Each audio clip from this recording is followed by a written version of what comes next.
Fireside Bed and Bone by Henrietta Branford. Read by Karpf. Chapter 1. The wolves came down to the farm last night. They spoke to me of freedom. I lay by the last of the fire with my 4 feet turned towards the embers and the last of the heat warming my belly. I did not listen to the wolf talk. This is no time to think of freedom.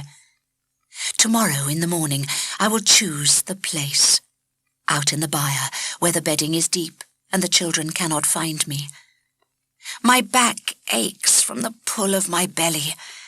However long I lap from the cold cattle trough, I am still thirsty. I think tomorrow is the day. I rest. The fire ticks. Grindercob grunts in her stall. Humble creeps in through the window and curls beside me, soft as smoke. I can smell mouse on her. She has eaten and come into the fire for the warmth. Rufus snores on his pallet of straw. Comfort, his wife, lies curled around him, dreaming. Down by their feet, the children cough and fidget in their sleep, as children do. Only Alice the baby is awake. Only she hears, with me and Humble, the wild song of the wolves. I heave my belly up and hobble on splayed feet to stand beside the cradle. Alice reaches her small red fist towards my ear and smiles. She does not fear the wolves. Their voices come to her from far outside the house, which is the only world she knows. Thin, frail, far off and going further, their call wavers back from where the snow lies deep under the pine trees. The grey rock pushes like bone through the cold hide of the earth, and the moon hangs over all. I know the world beyond the house. I know Rufus's byre. I know Joan's house, which stands beside the village field. I know all the village. I know the great house barn and sheep pens. I know the great house fields. I know every small place where oats and beans and barley grow. I know where the rabbits creep out from their burrows.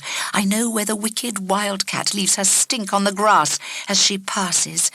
I know where foxes hunt, where deer step out on fragile legs to graze. I know where the wild boar roots and where the great bear nurses. I know where the little grey bear with a striped face digs for bluebell bulbs in springtime when the woods are full of hatchlings that fall into your mouth, dusted with down, and the rabbits on the bank are slow and sleek and foolish. I am a creature of several worlds. I know the house and the village and have my place in both. I know the pasture land beyond the great field. I know the wild wood. I know the wetlands all along the river, where every green leaf that you step on has a different smell. I know the high, dry heath. Soon now, I shall climb into the bracken stack next to the medlars that sit in rows, skins wrinkling while they ripen and decay. I'll make a bed there, like the soft bed Rufus made for Comfort at the time of Alice's birth. I shall not groan, as Comfort did, nor beg Rufus to rub my back. I shall push and wait, and push again, 3, 4, maybe 5 times. Move over, Humble. Let me uncoil my aching back.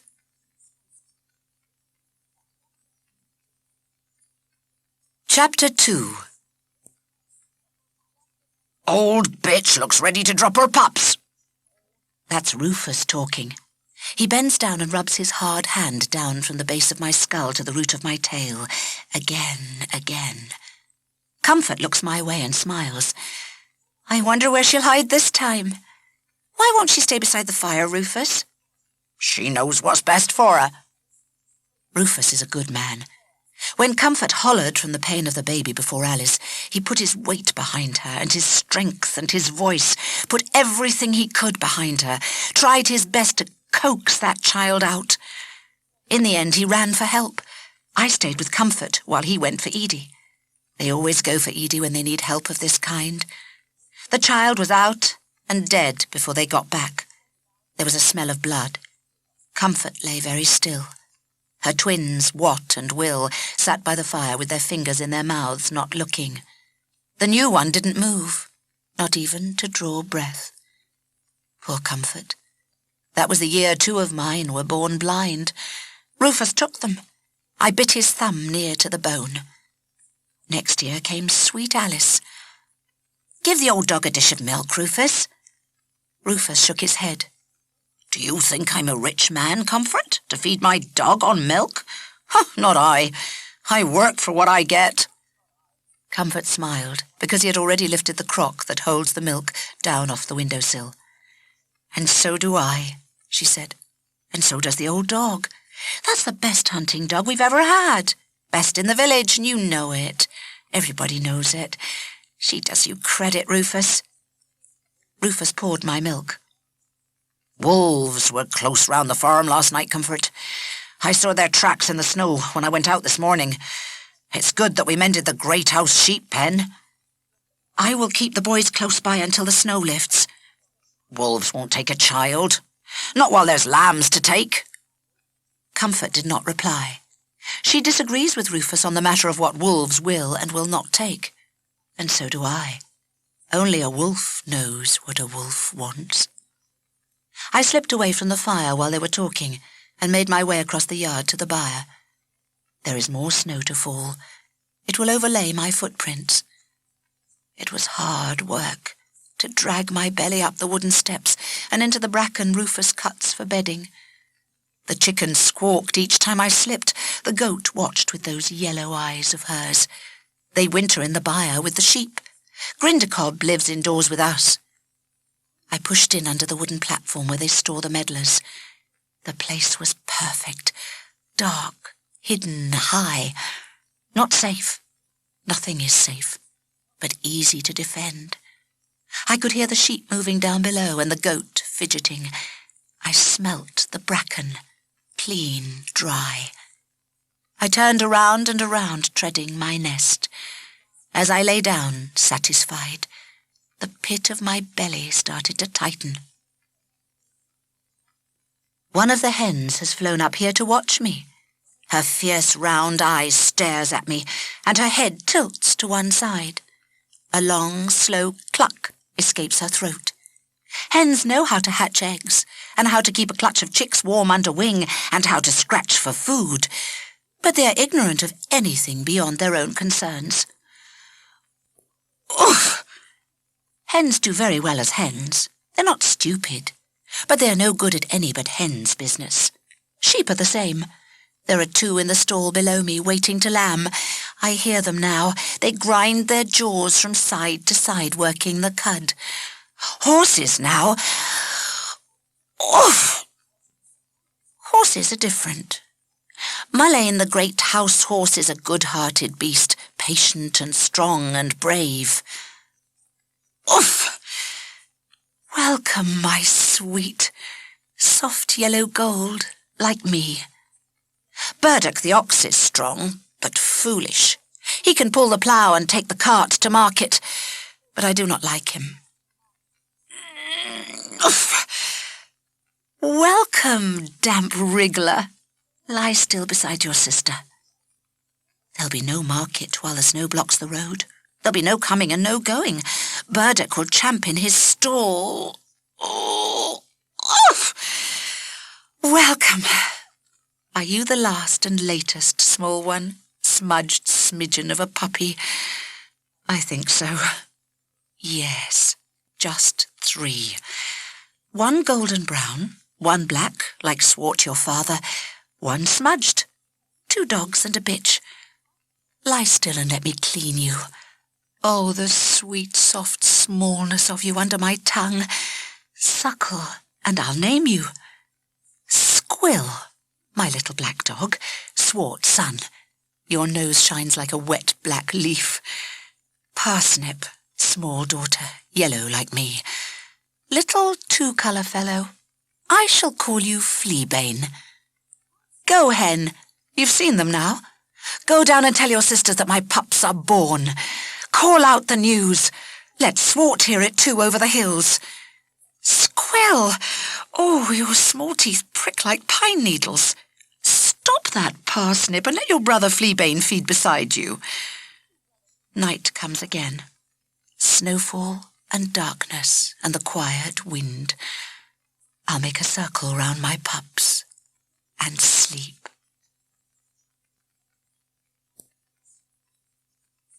Chapter 3. Days and nights we stayed up in the bracken pile, curled round one another, while I gave suck and licked and settled squabbles.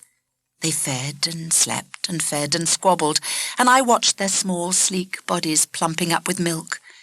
Their eyes were shut, their small heads pushed into my flank, muzzles butting, jaws working hard in the rhythm of life, which is, at first, no more than suck and swallow. I went down by night to drink at the trough. Comfort put bread and milk for me inside the byre door, and now and then a bone. She knew where I was, though she pretended not to. Then the cold bit hard, the last cold of winter, and the trough froze solid right down to the bottom. The hens stuck their feathers up, and the goat complained. Only the sheep seemed not to feel it. No more snow fell, but that which lay about the yard rang like iron under Rufus's leather boots. Frost silvered the hills and made the trees shine. Even the bracken where we lay grew a white bloom and crackled. Fleabane, my smallest, began to whine and shiver, so I picked him up and bumped him, dangling from my jaws, down to the ground and across the yard. I scratched at the door till Comfort let me in. I put Fleabane down under Comfort's stool, told him to stay, and went back to fetch Parsnip and then Squill. Rufus found an old sheepskin that was badly cured and stank. He put it down on the earth floor for us, and there we lay, wrapped round about with warmth and wood smoke. He set up a wooden board so Grindercob could not reach the puppies if she blundered through from her stall. It was a long, cold spring. I lay by the fire with my puppies, and I heard much talk.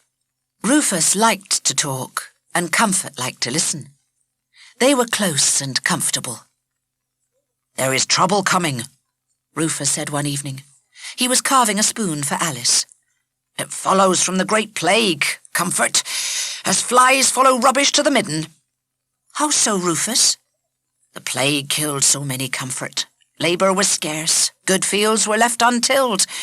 Poor folk like us began to know our worth and ask for better wages. That angered King Edward, our king's father. When the strong grow angry, Comfort, the weak will suffer." Rufus was young, just married to his first wife when the great plague came to the village. Comfort was not yet born. "My first wife, Joan, and our child, Clary, both took ill at the start and died within a week. Next died my father. After him, my mother. I lost my brother, too, who was a shepherd, and his wife and all their children. More than half the village died." "What did you do, Rufus?" Comfort would ask. Stories so full of sorrow need retelling. "I ran off to the wildwood with 2 other lads." "You left the village, Rufus? And your home?" "Best go," we told each other, while yet we lived. But it wasn't fear of death that drove us, Comfort. It was the lonely quiet of the village with all our people gone.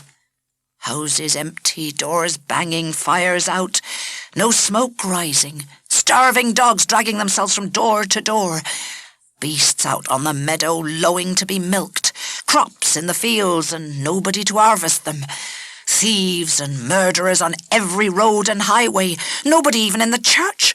Priest died early on, and the next one sent to us by the Lord Bishop soon ran off. Comfort. It felt like the end of the world. "Tell me how it was, out in the wildwood, Rufus." "Clean and green, Comfort. Clean and green. And we stayed there, hunting King Edward's deer and burning King Edward's firewood through 5 summers and 4 winters." "Did you meet outlaws, Rufus? And wild men? And witches?" Comfort loved stories. I lay beside the fire with Squill and Parsnip and Fleabane, suckling in a row, or sleeping, or squeaking and nuzzling one another. I loved to hear Rufus's slow voice. After the worst of the plague was gone, I came back to the village. Oh, that was a bad time, Comfort. The plague had carried off half the people. The king laid new laws on those who were left, making life harder even than God had made it. The plague came back each year and killed a few more people. I mended my father's roof and tended my father's field and lived alone as best I could, till you passed by my door. Next came the part of the story that was Comfort's favourite. How Rufus couldn't rest until he found out who she was and where she came from, how he courted her, how everybody said he was too old for her, and her own father said she needn't wed him if she didn't want to, although his house was fine and his field fertile, and how she said she would, and how she did. I lay by the fire and listened. Next, they spoke about a poor preacher who had come to the village last summer. The priest wouldn't let him in the church, so he spoke out under the trees at the edge of the wood. I remembered it myself, because of the preacher's dog. It was a summer evening, hot and dry and still. The leaves hung quiet on the trees, the grass was burnt and bleached. It crackled when you stepped on it. Rufus and Comfort sat on the hard earth, their brown faces smeared with sweat and dirt from the long day's labour. They had worked all hours cutting hay for the great house, and had their own small crop to fetch in later. Now they were thankful to put down their long scythes, and rest their aching shoulders, and feel their swollen feet come back to life as the day's weight was taken from them. The younger people would rather have been dancing, but they listened. Out on the fringes of the groups, wee dogs drowsed and scratched for fleas. "Do you believe," the preacher asked, "that God made the poor to be the servants of the rich?" Nobody answered. The preacher's dog caught a flea, cracked it between his teeth, and glanced up at his master. "What did he make Adam? Rich man, poor man?" Still nobody answered. "I will tell you," the preacher said. "I will tell you what the Bible says about it." The preacher's dog shut his eyes. He'd heard it all before. "The Bible says that God told Adam he must sweat to eat. Do you see my Lord Bishop sweat for what he eats? Do you see the Lord of the Manor, whose harvest you are bringing in just now, sweat for what is laid upon his table? Or do you rather sweat to lay it there?" "It's our sweat lays his table," Rufus said, "and fills the church's money box." Rufus would always speak his mind. The preacher nodded. "Adam planted oats and beans and barley, just as you do. He pastured his cows. He led his sheep onto the hills to graze. God gave no serf to Adam to till his field. God gave no shepherd to Adam to pasture his flocks. God gave Adam a strong back and told him to get on with it." "Adam was a sinner," Willcudweed, the miller, said. "Any fool knows that." He was standing behind the others with his dog Avens cringing behind him on the end of a cord. Beaton, the miller's wife, sat away on her own. Beaton was Comfort's sister, but she had few friends in the village. Too many people feared her husband. She often bore the marks of his bad temper herself. That evening, I remember that she had a bruise on her cheekbone, just under her eye. "Adam was that, like you and me," the preacher granted. "But tell me, miller, who did God send to save us all from Adam's sins? Was it a king?" The miller shook his head. "A baron, then, a knight, a handsome miller, maybe, with a sack of coin to his name." A chuckle rippled round the crowd. The miller scowled and jerked at Avon's cord. "God sent a carpenter, as you should know, Sir Miller, someone who works for what he gets." One or two people nodded. "Why should the rich folk ride on your bent backs? Is that the way God made the world? There's nothing in the Bible said so." The preacher sighed and looked around. "As you would know," he said more quietly, "if you were let to read it." The moon rose, and the young people slipped away into the wood, and the crowd dwindled down to 6 men and women, drinking in the preacher's words. Rufus and Comfort were with them. My eyes closed, and I dreamt of a young rabbit, jinking ahead of me over close-cropped grass, fast but not fast enough. I seemed to feel the snap of my teeth on the small bones of its neck, and its good weight dangling from my jaws, to taste the rich, moist flavour of it slipping down my throat. Oh, it was a good dream, but something woke me from it. The preacher's dog with his nose in my ear. We slipped away under the trees to look for wood mice, but there was a bad smell under the trees, a smell of sickness and sorrow and secrets. At first we saw only black shadows and white stipples of moonlight, and the shift and sift of leaves.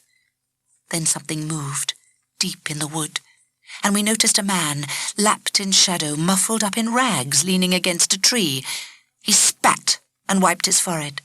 His head moved slightly as he counted the men and women who still listened to the preacher. My neck bristled, and I jumped up, growling. I glanced at the preacher's dog and saw that his hackles were rising too. When I looked back, the ragman was gone. Some weeks later, news came that the preacher was taken by the Lord Bishop's men and locked up for speaking sacrilege. I wondered if his dog was locked up with him. "Church rules us with a hard rod, Comfort," Rufus said when he heard of it. "That preacher said no more than what is true," Comfort agreed. "But no doubt our priest was angry. He would have us listen only to himself inside the church, and not to any poor preacher."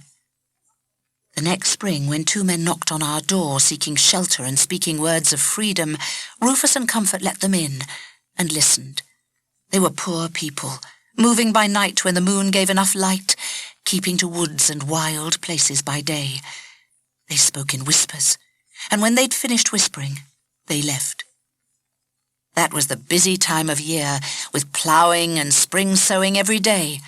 Rufus pulled a bush harrow made of blackthorn up and down his strip of land, while Comfort planted peas and beans. But the whisperers came back, and others liked them. They came and went and whispered. "Orderich's been taken, and Henry, and Ralph.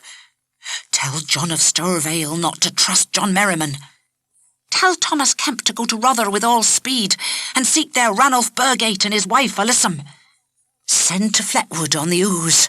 Tell them John Ball is taken. Tell them not to pay their taxes. Thomas de Bampton's men have lost their heads, and his house is burned. Wat Tyler will lead us. We march on London. Be ready when you get the signal. John Ball greeteth you all, and doth you to understand. He hath rung your bell, now with right and might. Will and skill, God speed every dell. Every man who came to Rufus's house talked of rebellion. They wanted just laws and fair wages, and most of all, an end to serfdom. Wild talk, wolf talk. Comfort and Rufus listened. When the signal came, they passed it on to those they trusted in the village, only to those few whom it was safe to tell. Or so they thought. The next knock at the door brought the priest and the soldiers, and death.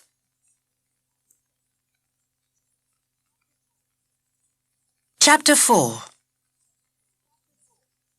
The soldiers burst in, cursed Rufus for his slowness, pushed Comfort up against the wall and tied her hands, beat Rufus, shouted at the twins to hold their noise, and kicked me clear across the room.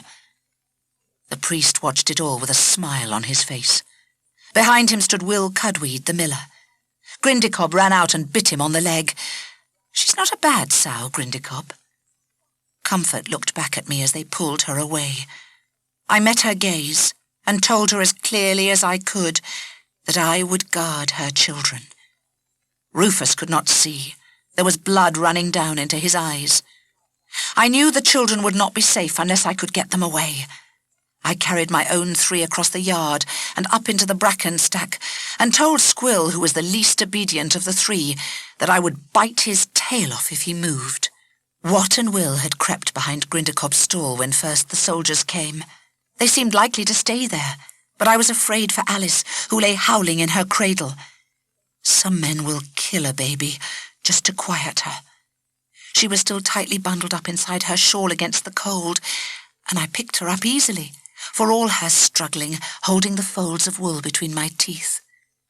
She stopped howling, more from surprise than any other reason I expect, and let me nudge her in beside her brothers.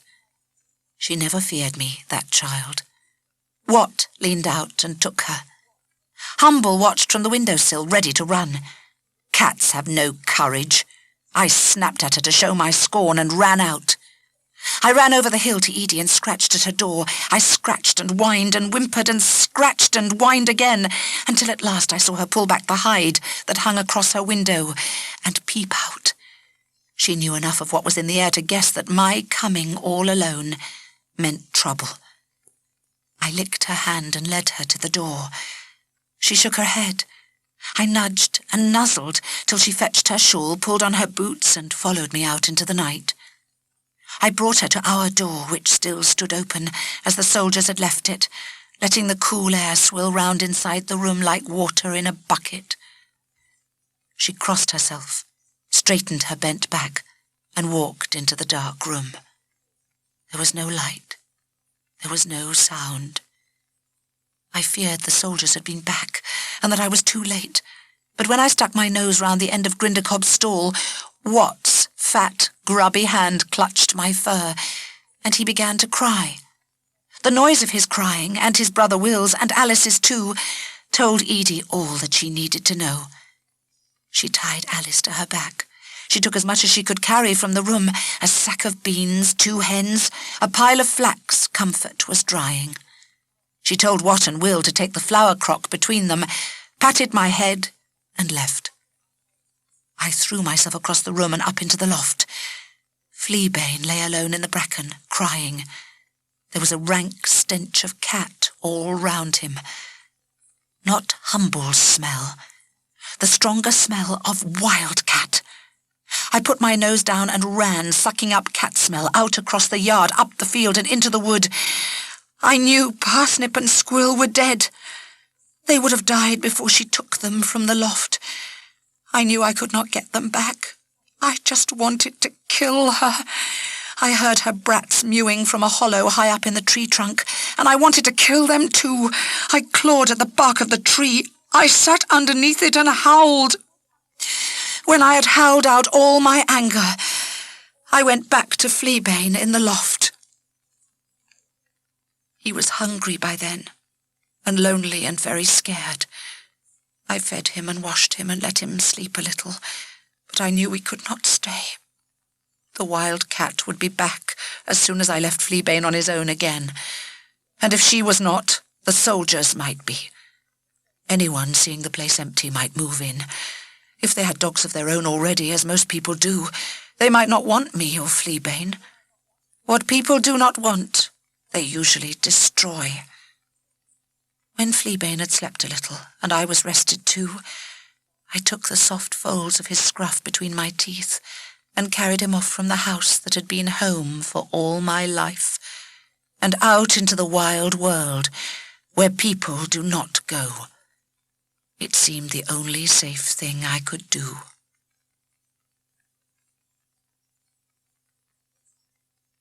Chapter 5. We were not, nor would ever be, truly wild. I had known Fireside, Bed and Bone, Rufus's pat and his soft look. All of my life up until then had been lived in the village. But still I was no hand-fed house dog. I knew what to do and how to do it. And the summer had started, which brings easy living. I carried Fleabane, curled limp from my jaws, bouncing and swinging up the hill above the village. Halfway to the top, there was a pile of rocks that jutted out from under an earth mound. It smelt a bit of fox, but there were none there at that time. I crept in underneath the rocks, with Fleabane still held safely in my jaws. A passage led back right inside the mound. There was more rock in there, and dry white bones and a spear and helmet, with the skull still inside it, all so old that not the faintest whiff of people hung about them. There was a little pile of soft ash near the helmet. Something had burned there long ago. It made a smooth bed for my Fleabane, and I laid him down. He wanted me to stay with him, but I was hungry. There was a rabbit warren down at the bottom of the hill on Great House land. Dawn was coming, when the rabbits would come out to crop and nibble. I caught one, snapped its neck, and felt its warm flesh and blood bringing me life and strength. I caught another one and carried it back to my new home. I let Fleabane nose its fur, though he was too young to eat it. When I had fed and washed Fleabane, I left him sleeping and went to lie in the mouth of our den. It was a strange and lonely feeling, watching the sun come up, hearing the birds wake, seeing the cows at pasture below. Towards midday, I saw what I'd been watching for, a group of soldiers with 4 prisoners between them, Rufus and Comfort and 2 neighbours. Edie was not with them. Wat and Will and Alice might still be safe with her. I woke Fleabane and told him I must go away, but not for long, and that he must stay in the lair and not for any reason put his small brown nose outside it. There was still 1 rabbit leg for him to play with. I wanted to run straight to Rufus, to hear his voice, to feel his hand on my head, to lick Comfort's brown hand, but I feared the soldiers, so I sneaked along, belly to the ground, dodging behind bushes, keeping low in ditches. Rufus did not see me. If he had seen me and called, I would have run to him. The soldiers took him to the stables in the yard of the great house and pushed him and Comfort and the other 2, all 4, into one stall. They shut and locked the doors behind them. 1 soldier stood outside. The priest came and gabbled some rigmarole outside the stable door. I doubt if they could hear him inside. He spoke of treason and rebellion and King Richard's men. He spoke of law courts and execution. Beaton, the miller's wife, watched with tears running down her face. There is an old dog, Filbert, in the great house yard, and I knew that he would watch the stable and bring me news, so I went back to Fleabane. On the way I saw Humble hunting along the edge of the village. She spat at me. She has no loyalty at all. Chapter 6. Fleabane and I continued in the same den through the early summer, and I began to teach him how to hunt. We started with nestlings and young rabbits. Rufus always loved to watch me teach a young dog. People would beg him for a pup of mine. Willcudweed offered to grind our corn free for 1 season in exchange for 2 strong pups of mine, but Rufus wouldn't trade. "That man would beat the sense out of the best dog in England," he told Comfort. "I'm blowed if he's beating it out of any dog of mine, corn or no corn." Willcudweed was angry, very, but Rufus wouldn't entertain him. Fleabane's first proper kill, made on his own without my help, was a leveret. Grown hares can run like the wind, but a leveret will crouch in the form where its mother leaves it, and is easy meat. Still, this one was in long grass, and Fleabane did well to find it. I let him eat it all. After that there was no stopping him.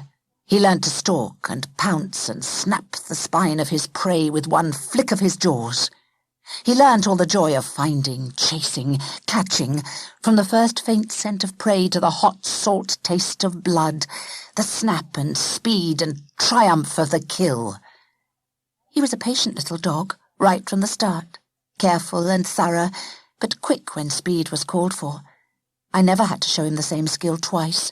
He would pick it up the first time, practice it, perfect it. His stalk was excellent.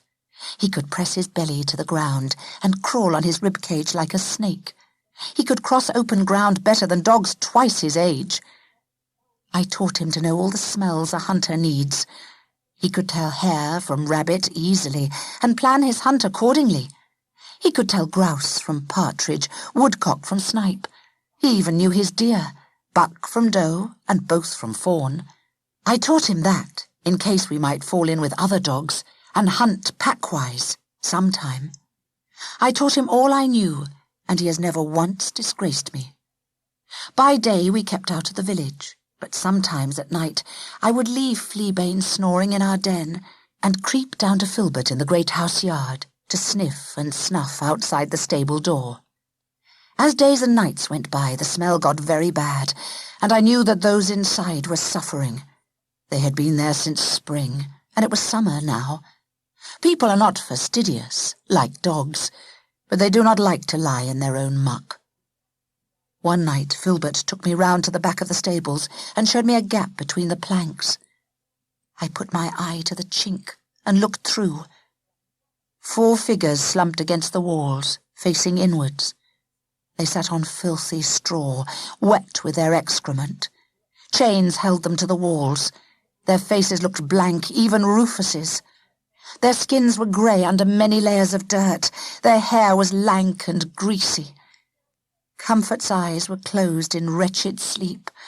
Rufus stared at his bare feet. I whined a little whine and yipped, but quietly. Rufus looked up.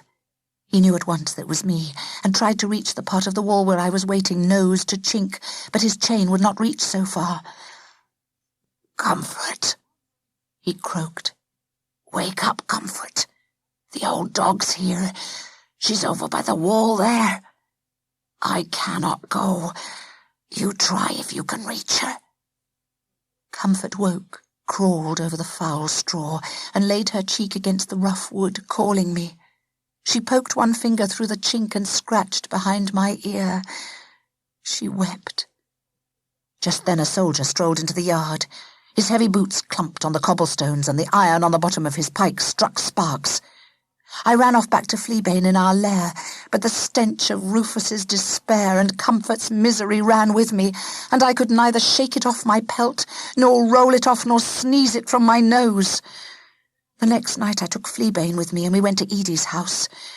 Oh, it was fine and good to see young Wat and Will again, and best of all, to see my Alice.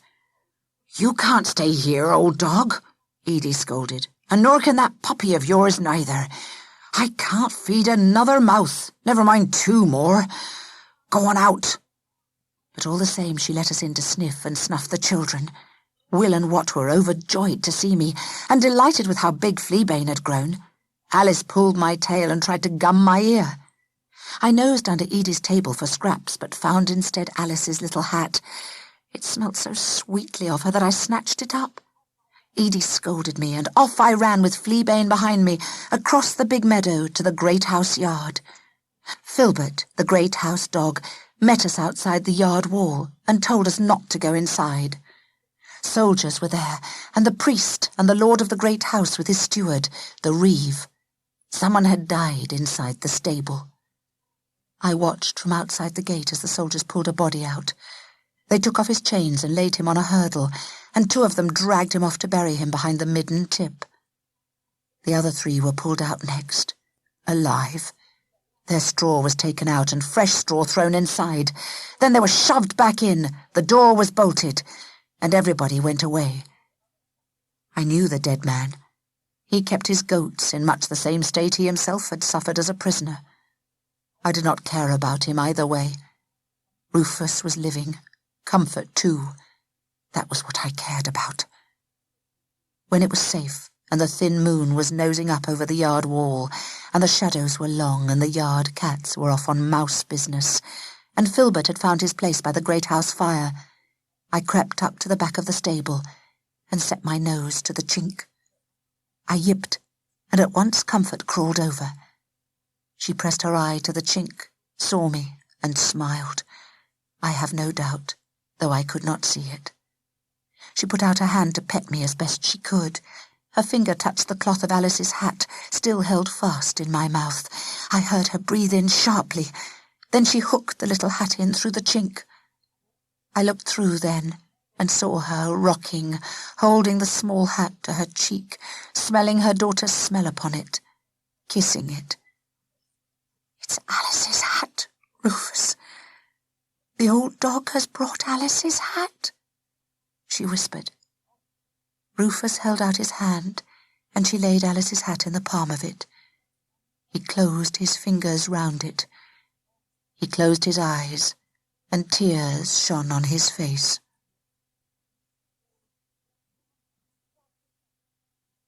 Chapter 7. Summer was hot. The sky was hard harebell blue above our hill.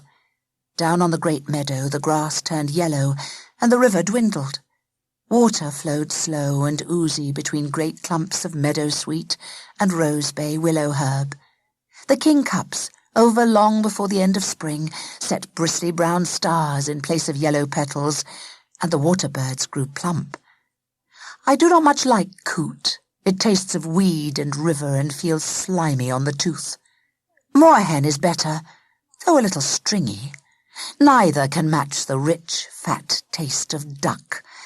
I often thought of hen, but would not take one in case it brought the village down upon us. By now Fleabane knew all the country round our lair, down by the river, and all about the outskirts of the village. One night of a full summer moon, I thought it time to show him something new, and took him up into the forest.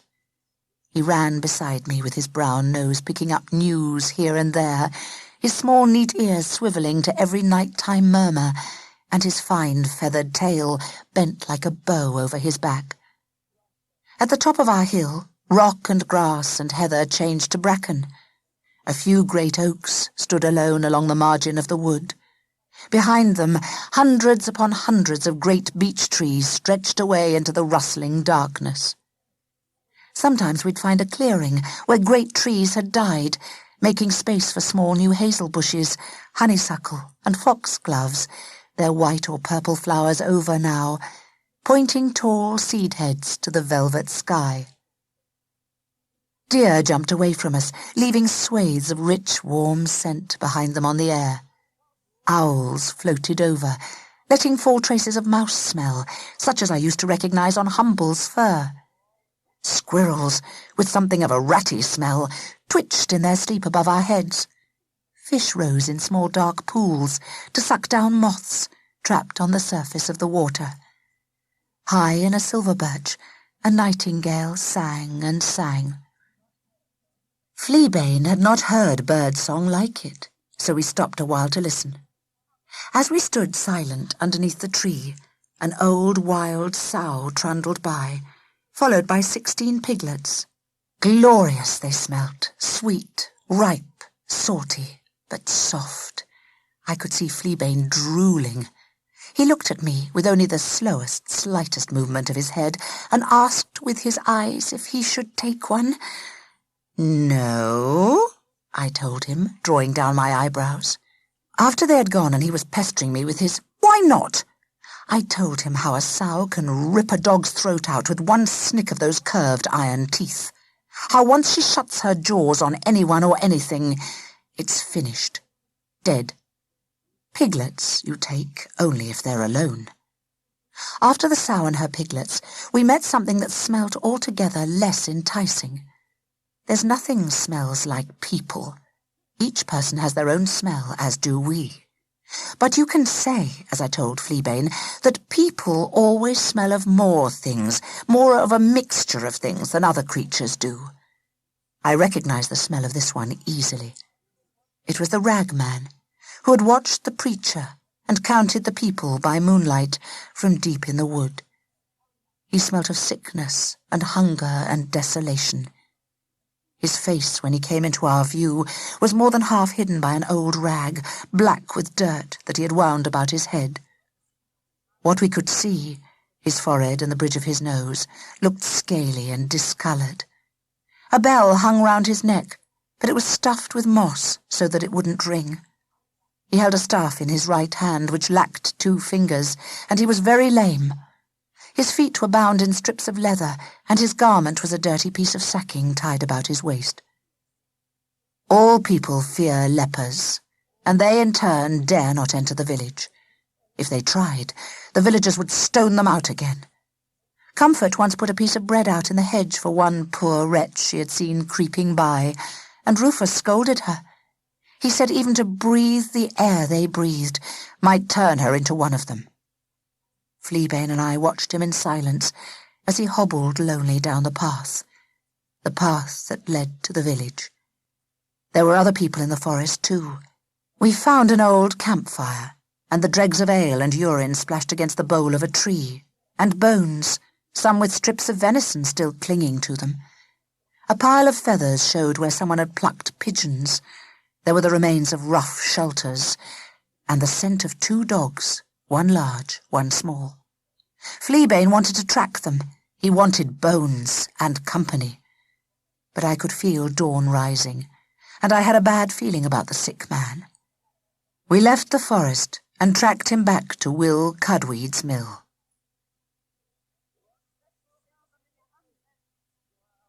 Chapter 8. We reached the mill a little before sunrise.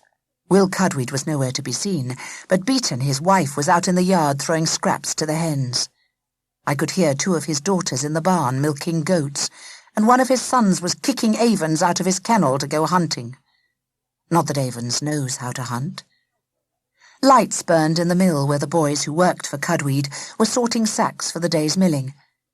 It was an ordinary morning, but the place, as usual, was thick and heavy with all kinds of badness. We only ever went there when Rufus had corn to grind.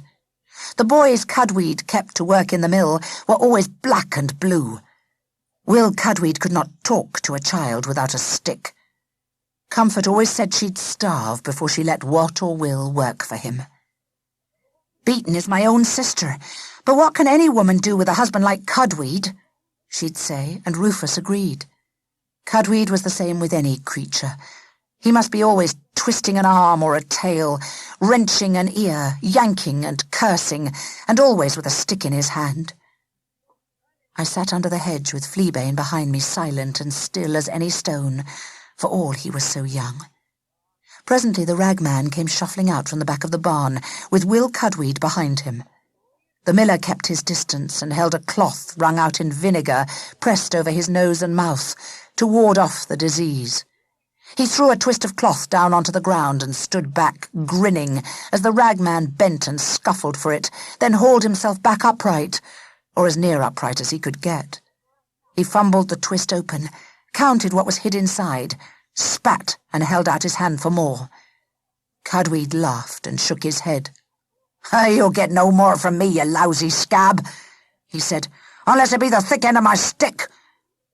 "'Tis worth more to you, what I've to tell. You know it is," the ragman whined. "I don't know till you've told me," Cudweed answered, "which if you don't do double quick, I'll set my dog on you." The ragman turned his face away from Cudweed. He looked so wretched, I could only pity him. Fleabane and I trotted off down the lane, away from Cudweed and his stench of cruelty, and I did not hear what news the ragman told the miller. That night I sat alone outside our den. Fleabane slept within. I looked down into the valley where the last of the sun lit the roofs of the houses, and I thought of dogs down there who still had homes. I thought of Rufus, stretched in the wet straw of the great house lock-up, and of Comfort beside him. I felt as low and lonely as a dog can feel. A howl rose in me, and I stretched my muzzle to the moon and let it out, wild and cold, across the green hollows, down to the village, away to the wood. Another came, and then another. Little Fleabane crept out of the den behind me, lay himself down close along my flank, and sang with me. Down in the village, Filbert answered. Over the hill, Swart called back. Far in the forest, a deep voice, one I did not know yet, joined our song. Presently we were quiet. Fleabane snored softly by my ear. I dropped my muzzle to my paws and stared down at the village. 1 or 2 lights began to glimmer softly out of doors and windows. Smoke drifted on the summer air. People were cooking.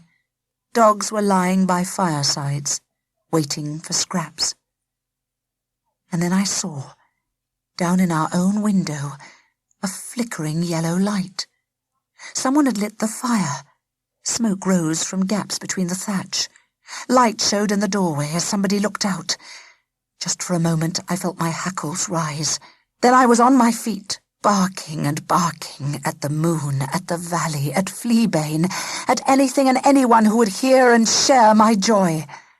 We tumbled down the hillside so fast, Fleabane went nose over tail 6 times, rolling and bounding and bouncing like a rolled-up hedgehog on a bank.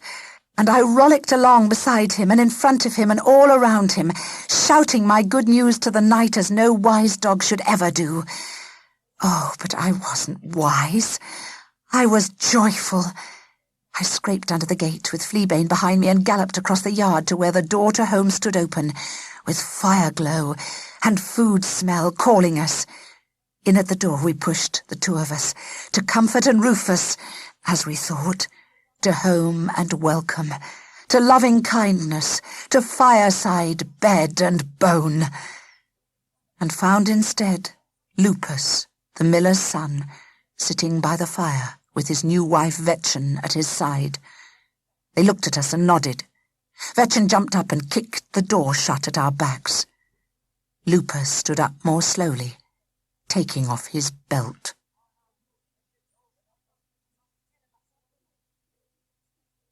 Chapter 9. "I thought you'd come sniffing back, old dog," Lupus said. "Brought her pup and all," Vetchen smiled. "You take the big one, Lupus. I'll see to the little one." Fleabane tucked in behind me. We put our tails to the door and bared our teeth at the grasping hands that reached towards us. I heard Fleabane yelp as Vetchen caught him by the scruff and yanked a twist of rope over his ears and down round his neck. Then Lupus's heavy leather belt struck me a blow across the ribs that knocked my breath away and stopped me thinking clearly. In the split second of my muddle, he dropped a strap over my nose, pulled it tight so I could not bite him, collared me and dragged me out into the yard. He hauled me over to the byre and tied me in a corner there.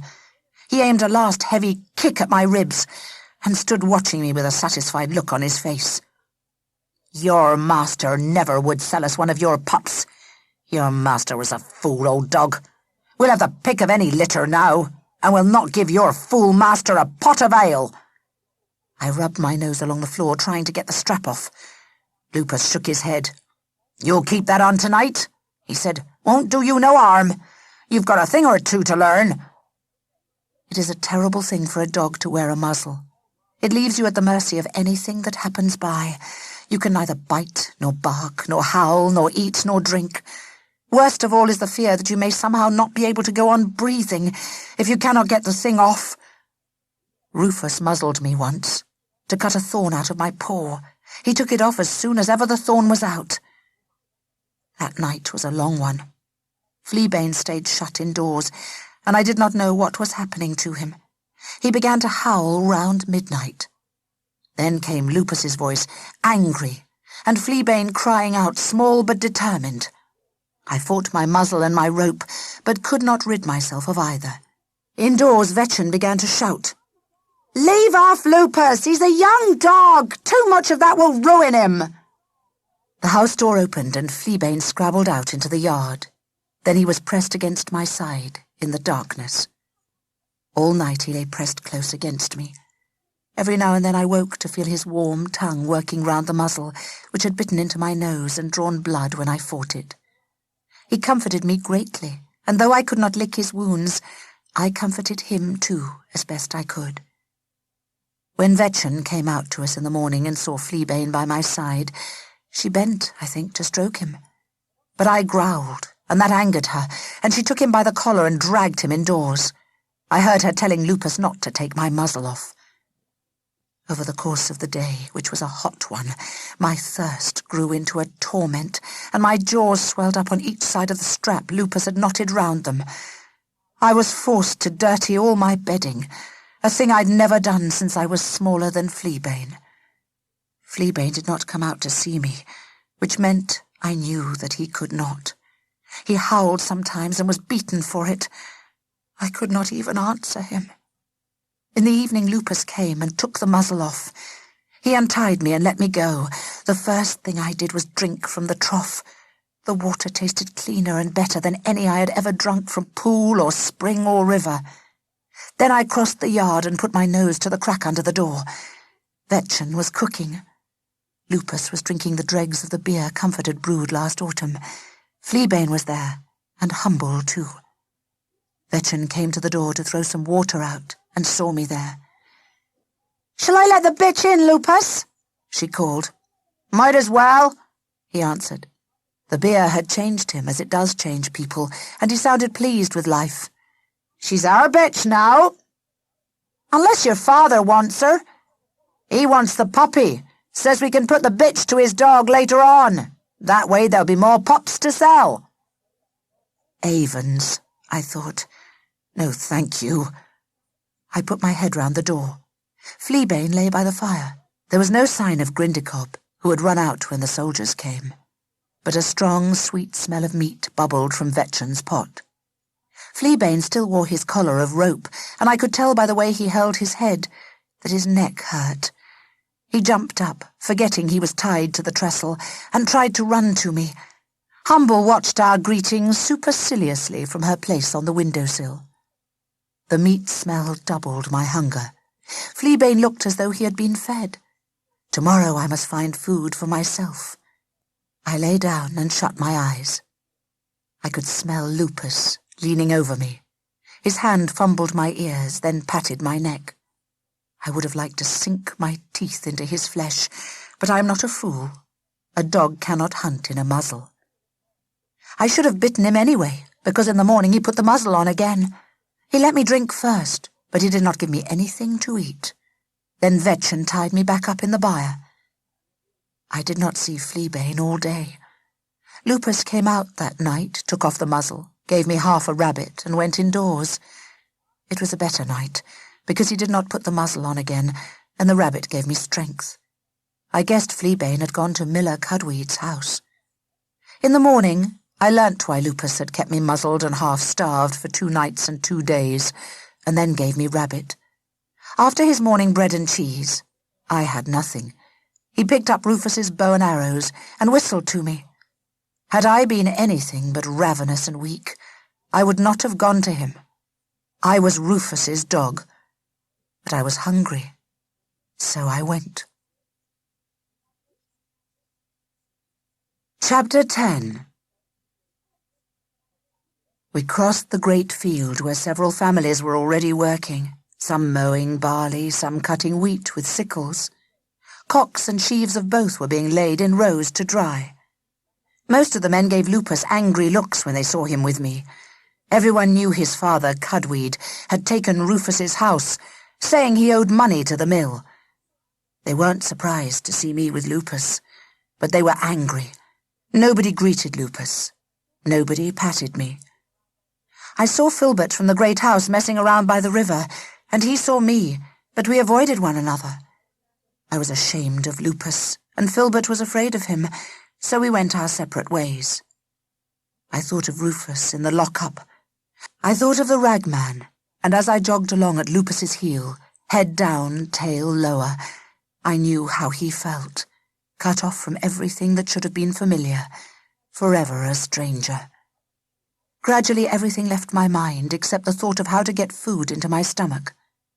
On the edge of the woodland, Lupus stopped and took Rufus's bow off his shoulder.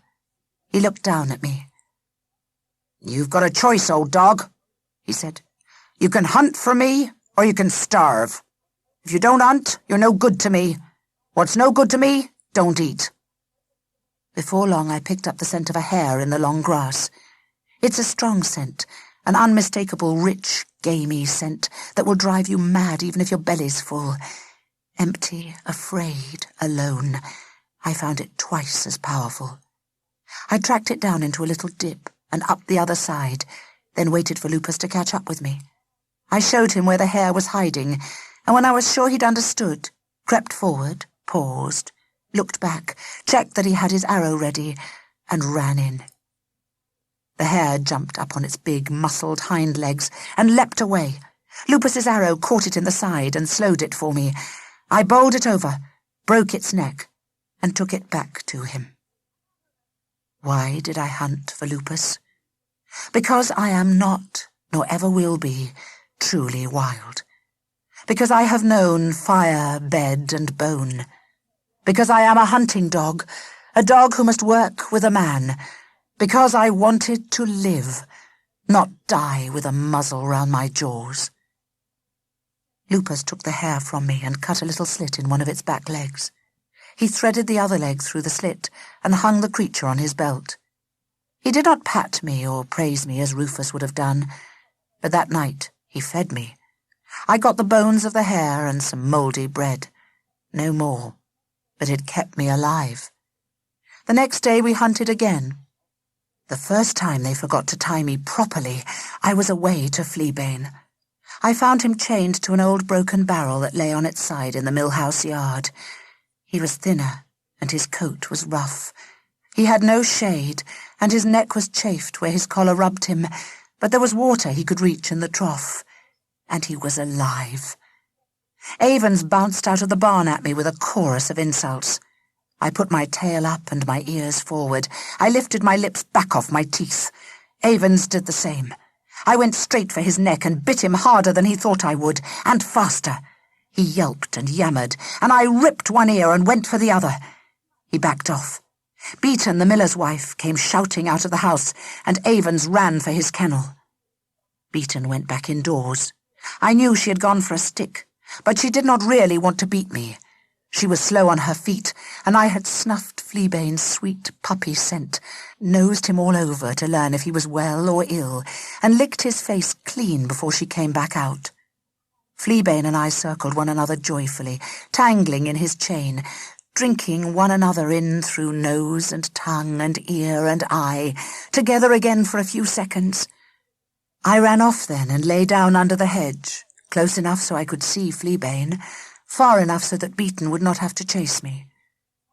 Fleabane, being young and foolish, tugged at his chain and barked and tried to call me back. But his puppy days were over. He was a dog now. He was Willcudweeds' dog.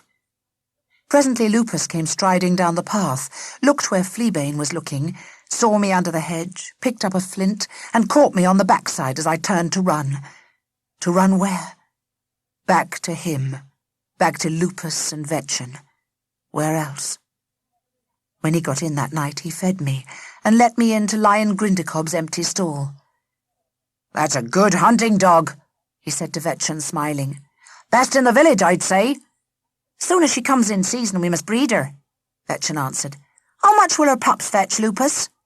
"Hard to say. That little runt my father took up to the mill is turning out no good." "Why so?" Lupus shrugged. "My father's got no feel for dogs. Took the puppy out this evening and the dog wouldn't work.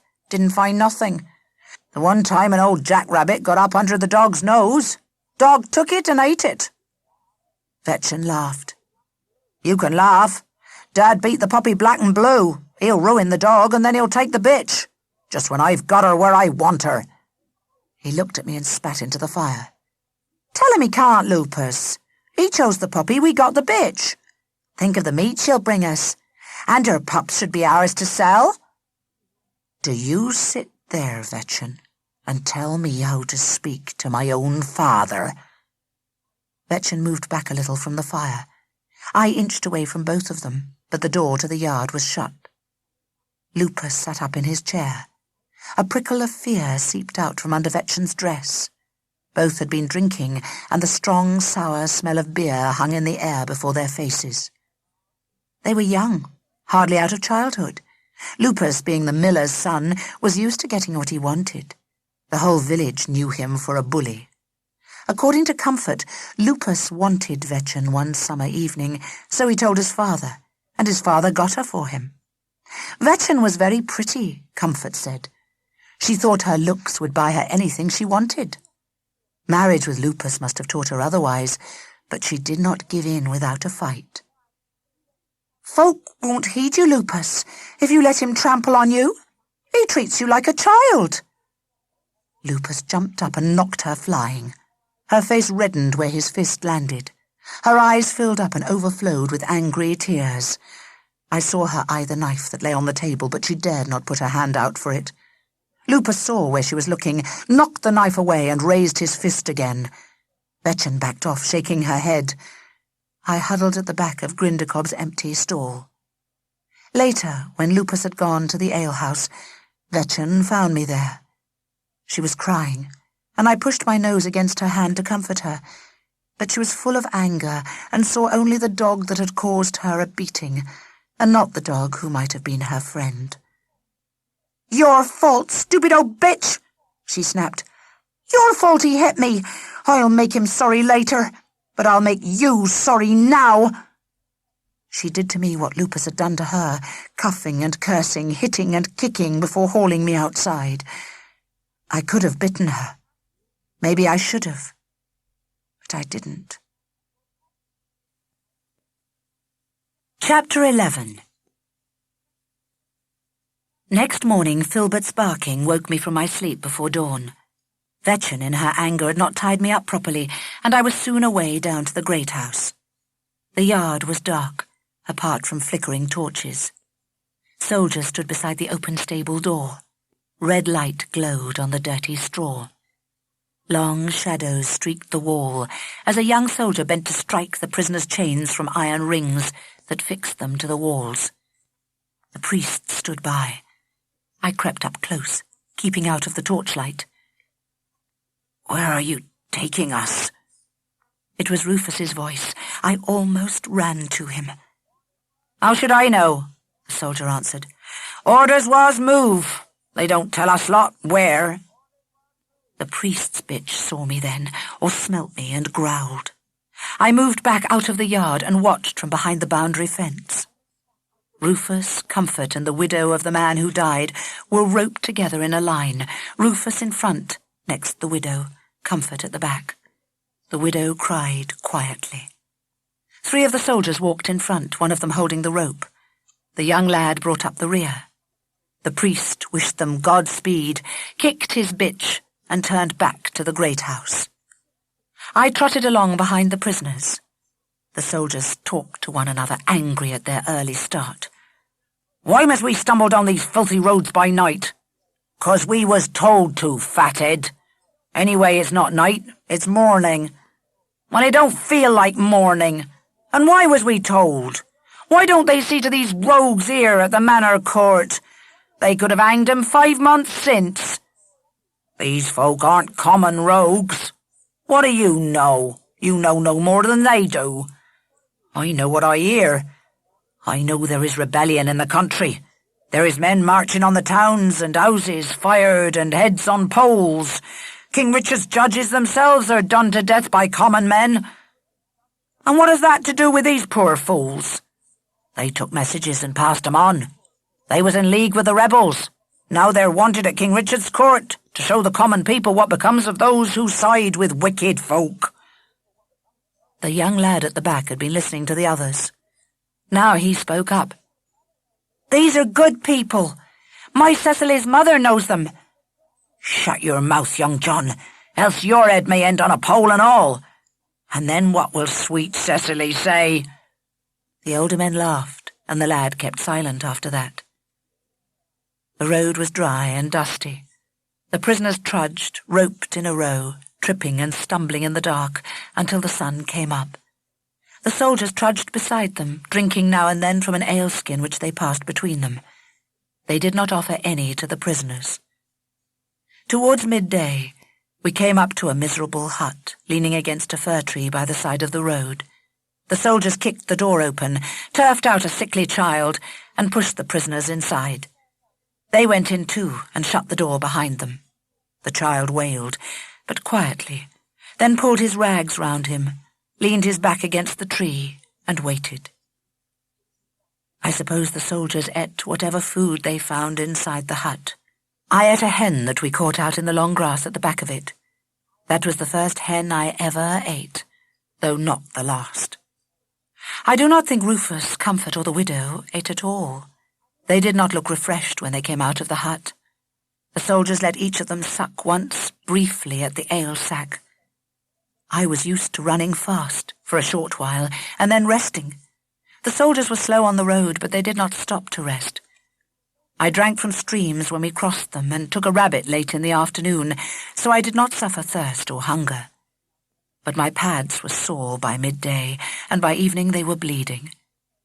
When we stopped for the night in a wood, the soldiers did not untie their prisoners, although they were in a bad state, weakened by heat and thirst and hunger. Comfort's face was thin and dirty.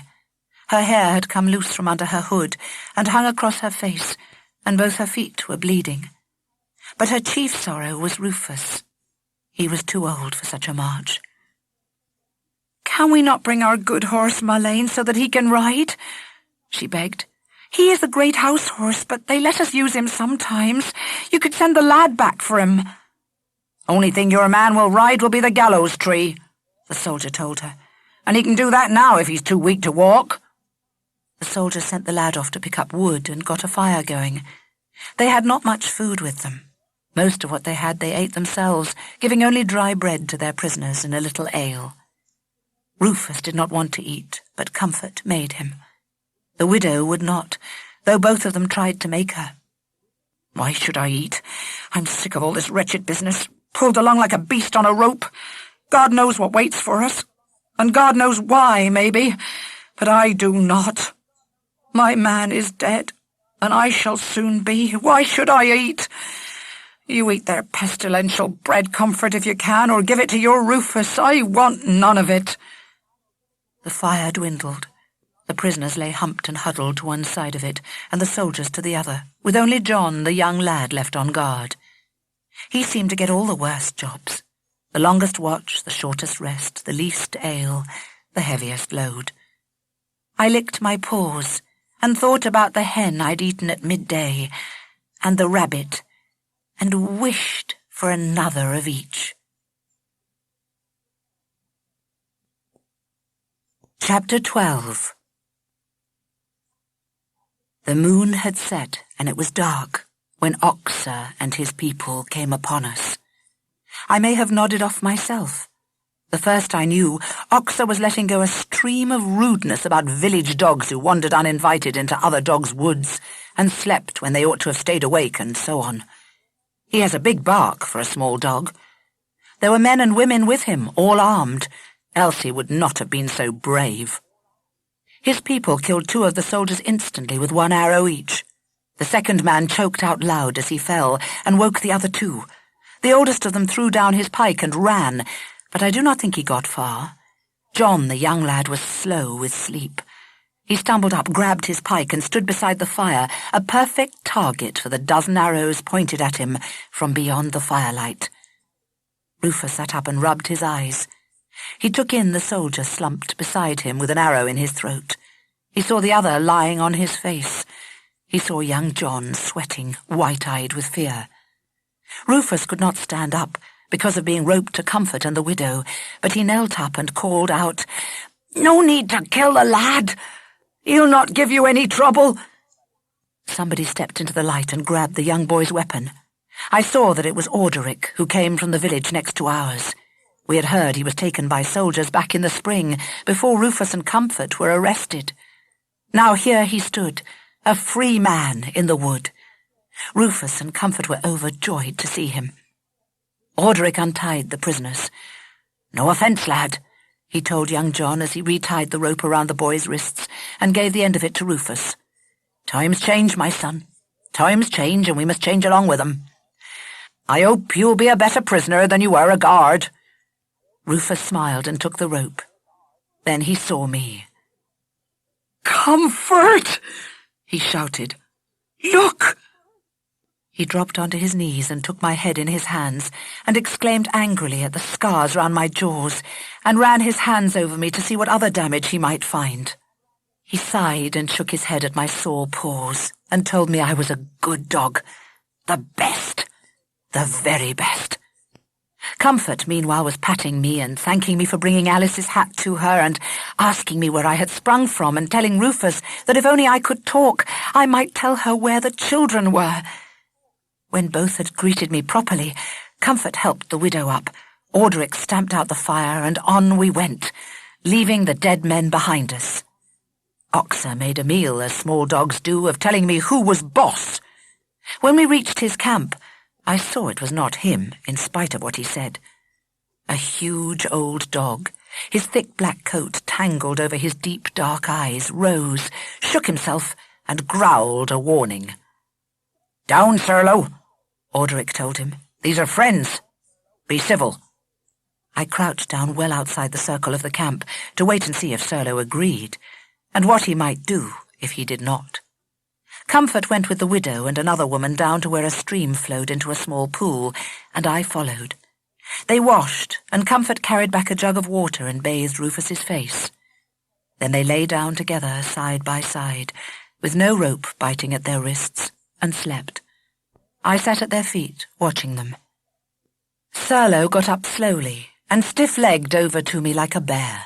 His plumed tail curved up over his back, and he carried his ears a little forward to remind me that behind his lazy boss-dog style lay bite and bone and muscle. I set my ears back politely, dropped my tail, and lowered my body towards the ground. Serlo sniffed me and sat down beside me for a while. Oxer yipped and yapped around us, and then went off as though he had important things to do. I lay down presently and stretched myself at Rufus's back. Oxer settled close to the fire with one eye on me. Serlo sat by Orderic, listening to the talk.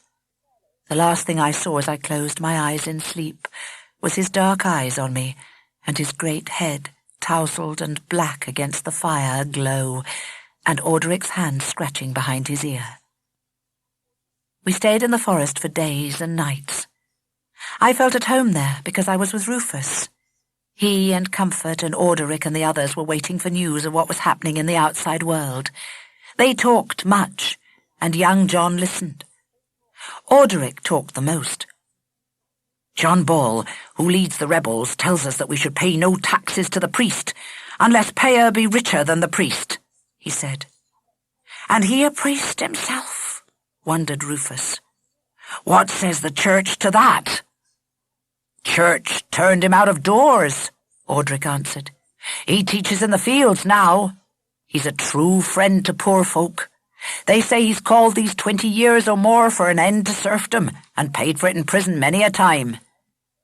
For myself, I did not care which side was which, nor what King Richard might do about it. My place was with Rufus. But I was fretting badly for Fleabane. He was in danger while he was Willcudweeds' dog. I hunted every day in Rufus's company.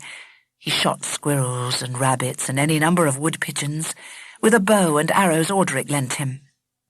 It was good, so good, to hear his praise and see his smile and feel his hand gentle but hard on my back, stroking, praising, thanking.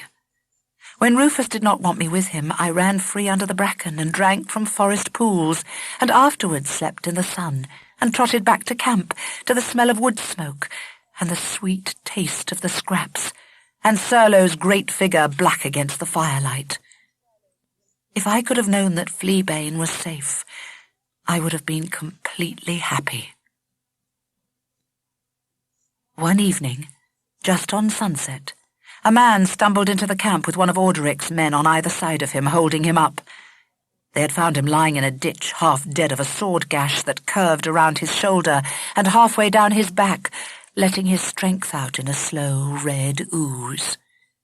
There was no point in washing him or binding up his wound, but Comfort gave him ale to drink, as much as he could, to cure his thirst and ease his pain. His name was Ralph Sturdy, and he had been with a great crowd of rebels who had marched on the town of Maidstone, and from there to a place called London. "We captured Edward de Cram, who was the richest man in town, lord of a great house, master of many men, and we cut off his head," Ralph Sturdy said. "And he died like any ordinary man. I tell you, his blood looked the same as mine. It's only riches makes him different. Why should we sweat to buy their ease? Not that he'll make any man sweat now, nor woman neither, not without his head. We set it on the town gate, where he'll get a fine view of all that he no longer owns." "Then what, Ralph Sturdy?" Rufus asked. "We made Wat Tyler of Maidstone our leader, and we took John Ball out of prison, who was put there for saying we should all be free. And on we went, with folk running out to join us at every poor village, and from every little dwelling on the way, up to Blackheath, that stands outside of London town. Oh, it was great days. We thought the world was turning. We thought it was the end of hard times, and the start of every new thing. Maybe it is. I'll never know. Comfort gave the man more ale. His face was turning yellow, breathing was hard for him, and his hands shook. But he would tell his tale. John Ball stood up on Blackheath and spoke to all the people. When Adam dug and Eve span, who was then a gentleman? That's what he asked us. We shouted and threw our hats in the air. Then we went on into the town. All the folk from Essex had arrived by then on the far side of the river, and the gates of the city were opened to us, by which we knew that there were rebels within as well as without, and we were glad. Young King Richard and his ministers fled to the Tower of London. Seemed like the town was ours. And if the town, why then the country too. What must that feel like? Rufus asked. What must that feel like? His hands shook as he smoothed my ears. What did you then? Comfort asked. She held ale to Ralph Sturdy's mouth and wrapped some deer hides round him. He was starting to shiver. Why, then we killed. We fired fine houses, and we danced outside in the street while they burned. And those who ran out we killed, both rich and poor. Some fought, but not many. He closed his eyes. Why? Why kill the poor folk? Comfort asked, spilling half the ale. Rufus shook his head. I do not know. I only know we did it. Mind, we killed lords and priors too, and set their heads on poles and carried them through the streets, and all the foreign scum that we could find, every dirty Flemish weaver, we killed also. He was quiet for a little while, then struggled to sit up. Comfort had taken her arm from round his shoulders. He leaned up on one elbow for a moment, then fell back onto the ground. And their wives, he whispered, turning his face away. And their children. Why? Comfort bent down to shout into his face. Why the children? Who made you do that? Some of the men said that the weavers take the bread out of our children's mouths, and so will their children too if they're let to grow big enough. They take the work that should be ours. They're wicked, dirty heathens. Some of the men said that. Fool! Comfort spat. Murdering idiot! Ralph Sturdy shut his eyes. And was the king still in the tower? Asked Rufus presently. Ralph Sturdy shook his head. The king came out to some of the people then and promised that there would be an end to poor folk being serfs. But we didn't hear that then, not our lot. Perhaps if we had, the archbishop would still have a head on his shoulders. Next day, Wat Tyler went to meet the king. He met him, but he met his death besides. Wat Tyler? Dead? Who killed him? The king's men. They drove us from the town. That's when I got my wound. They hanged John Ball, but the rest of us are spared. All spared. The king has sworn it. And we are all free men. There shall be no more serfs. The killing has brought us our freedom. Too late for you, Comfort said. The men had speared a boar that day.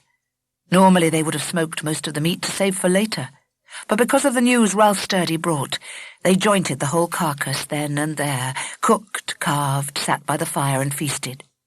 Rufus fed choice scraps to me. Oxer gnawed on the ears, and Audric gave Serlo a whole thigh bone to himself. When all the meat was gone, one of the lads took out a flute. Soon there was singing and dancing round the fire. John, the young soldier, stood up to dance with the rest. Firelight flickered on brown cheeks, and the worn cloth of the women's skirts brushed against the grass and bracken, stirring up a sweet, damp scent.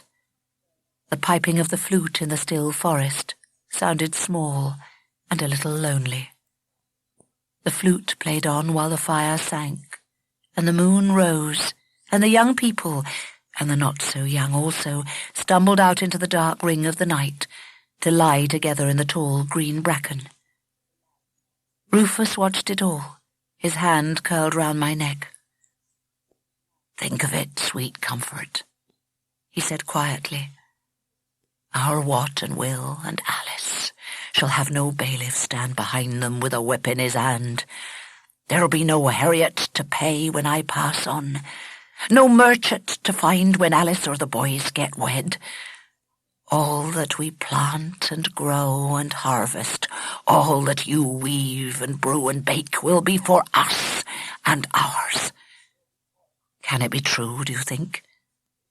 "It must be, Rufus, if the king says so," she replied. I did not believe it, but I am only a dog. Comfort sighed. "I cannot see why the weavers should have had to die, Rufus, nor their wives, nor their children." Rufus nodded. "They should not have Comfort. That was wrong." Ralph Sturdy shook and shook, spoke once or twice of somebody called Eleanor, and died just as the sun was rising.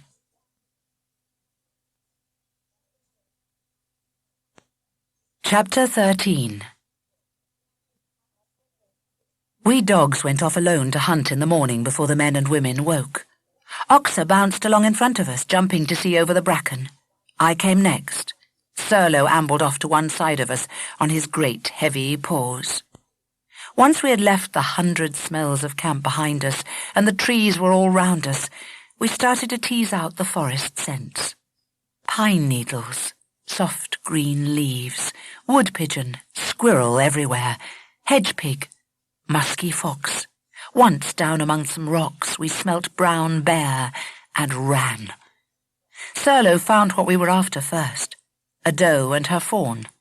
Then the doe's smell faded where she had gone off to graze, and we were left with just the smell of fawn, sweet and strong and growing stronger. We took the creature easily. With Serlo we could have had the mother too if we had wanted her, but the young one was plenty for us, so we left the mother. We ate and cleaned ourselves and slept. I dreamt of the byre and the muzzle, but woke to the green and brown of the forest, good company, and freedom. I knew at once when I woke that I must go to Fleabane. I thought that Serlo would go back to Orderic at the camp, but instead he followed me and Oxer followed him, out of the forest and down into the farmlands, and it was 3 of us, not one, who laid up under Willcudweeds' hedge, waiting for nightfall. Fleabane knew we were there. I heard him whining from inside his broken barrel, but he didn't bark.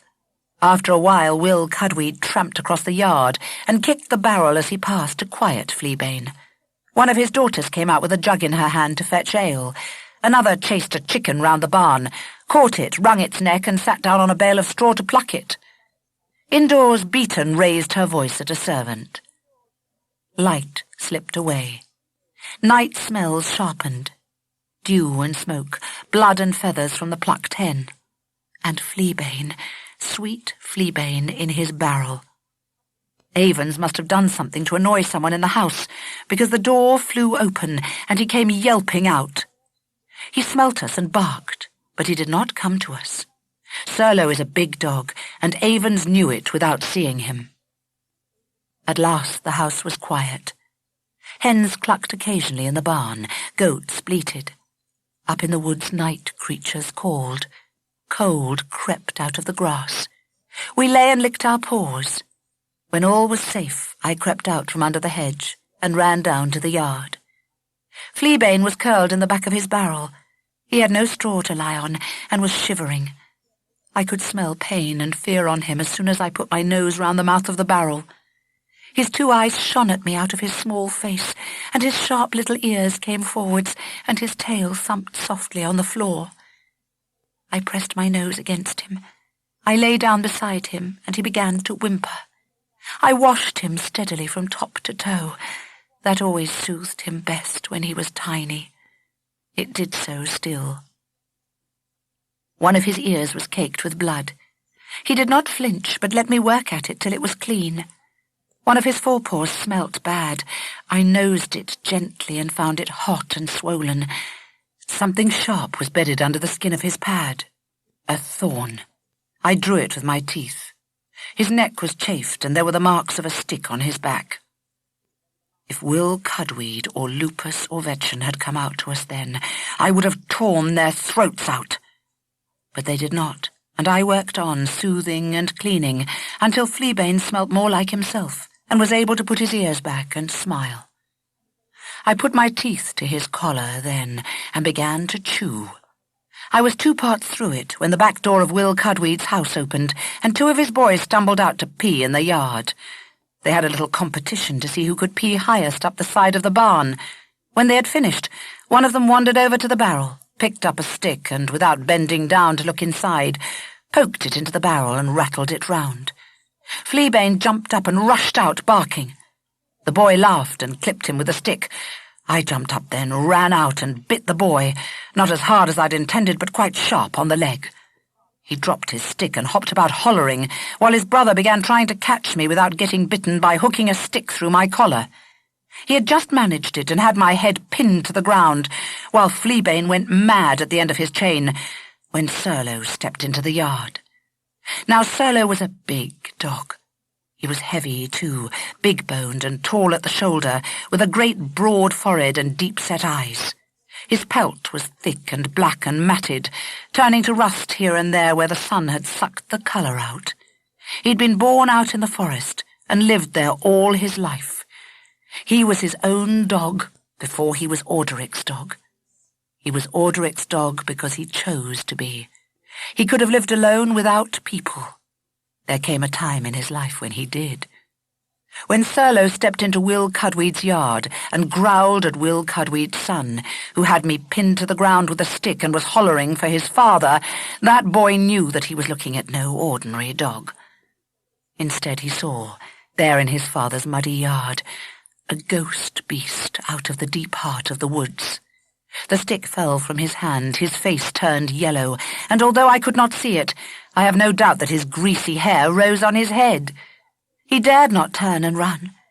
He stood stock still with his brother, who had stopped hollering and begun to cry, behind him. Serlo, who could have killed both boys with no trouble, merely looked at them and rumbled. He stood between the boys and Fleabane's barrel, while I chewed through the last part of Fleabane's collar.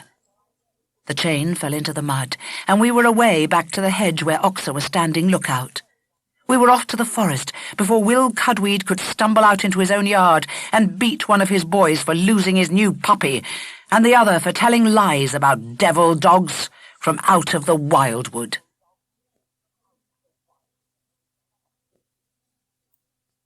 Chapter 14. When we got back to camp, Rufus and Comfort were happy to see Fleabane, though Rufus shook his head at his rough coat, and Comfort exclaimed angrily at the marks on his back. It was late afternoon, and everyone was busy. Most folks were going home, because of the royal pardon that Ralph Sturdy had spoken of. Comfort was desperate to go home too, but Rufus would not agree to returning straight away. "How do we know the man was right?" he asked. "It may be that some are pardoned and some are not. Even if all are pardoned, they will lock us up again if the king's word has not reached them yet." Comfort knew that he was right. Orderic, too, and a few others had their doubts, and decided to stay hidden a while longer. "I will wait if I must," Comfort announced. "But only if we move closer to the village, Rufus, so that we get sight of the children. Even the old dog has her pup with her now, and I must be with mine." In the end they agreed to leave the forest and make camp on a piece of high ground that lay between our village and Orderic's. He knew where we could hide, if we were careful. There are things dogs can see and hear and smell that people cannot, and this is often true in places where bad things have happened. I knew, as soon as we approached the ruins, that they were such a place. I whined and hung back, and Fleabane was troubled too, but Rufus took no notice. "Old dog doesn't like this place," Comfort said. "Perhaps she knows something we do not." "What she knows need not worry us. I doubt she has the second sight," Rufus replied. "Maybe she smells the autumn coming. Summer's almost gone. The ruin was a round stone tower ground down to a stump by years of frost and sun. There was no roof but the sky, so they built a shelter out of skins and branches. They lit only small fires by night, keeping the stone blocks of the tower wall between the fire and the valley. Audric and another went off most mornings to hunt. They would steal nothing from the villagers. No solitary goat, no sheep, not even any firewood. They returned each day to the forest, taking their bows and arrows. Serlo and Oxer went with them. They brought back pigeons, partridges, thrushes or blackbirds, sometimes rooks, occasionally a deer, more often rabbits, and if all else had failed, a sackful of squirrels, or fish and eels. Audric brought other things besides that did not smell like food to me: wild garlic and sweet chestnuts, hazelnuts and blackberries, crabapples, mushrooms, and honey. Fleabane and I stayed with Rufus. He and Comfort went out each morning to fetch firewood. They picked up acorns, too, as they began to ripen, to grind for bread and porridge. Also green leaves, such as people love to eat, and blackberries. Each evening they crept out to stare down at the village. On the second night they saw 2 tiny figures tumbling out of old Edie's door. What I seemed to see by night in that place puzzled me. Some nights there were small figures moving round the tower. Rufus and Comfort never seemed to see them, but I watched them come and go, passing right through the blocks of heavy stone. Whenever I saw them, the shape of the hillside looked different. Earth was mounded high into a double dyke all round the top, and the stone ruin was taller and newer than it was by day. I am used to scenting things before I hear them, and hearing them before I see them. Sight is the least of my powers, though mine is good. I did smell these night people, but faintly like an old scent left long ago. I heard them too, but from a great way off. All of us dogs could see them. Serlo called them shadow people. He said they did no harm. The faint trace of scent they left was meat and dirt and uncured hides. They had 3 dogs, long-boned and hairy, who did not seem to know that I was watching them. There were goats and children and a baby, smaller than Alice, who clung close to her mother, wrapped inside the pelt her mother wore. They carried spears and small bows. On the night of the first frost of winter, when the stars were dusting the black sky, I watched the shadow people flickering round the hilltop. They had slaughtered a goat, and were eating round the pale flames of their fire, which gave out not one breath of warmth. I usually saw them only at twilight. Once the sun was down and the moon high, they would vanish. This night they did not vanish. They ate up their goat. 2 men skinned a hare, and a woman watched them. A girl sat staring at the flames, her little brother dozing on her lap, thumb slipping from his mouth. An old hill dog nursed puppies. I began to feel prickling and tingling in my bones. Fleabane whined and shivered. Gradually we found ourselves among a crowd of shadow people, all moving slowly up the hill, silent, crouching, hidden from those above, sticks and spears and knives clutched tight. The hilltop dogs cannot have been much good. The newcomers took the hilltop people by surprise and killed them all. Them and their dogs. Even the small boy on his sister's lap. Even the sister. The old bitch and her puppies, the goats, bleating and running. I watched. I heard their cries faint and far. I smelt their old, forgotten blood. I listened to the victors hollering. Then the moon came out sharp and clear. The shadow people vanished, and I saw a sight stranger than all. Rufus, my Rufus, standing in air, his feet high above the ground. I did not know what I was seeing then.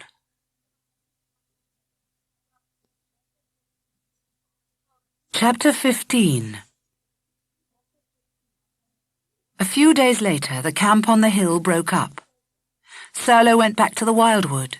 Audric, Oxer, and the others went back to their village.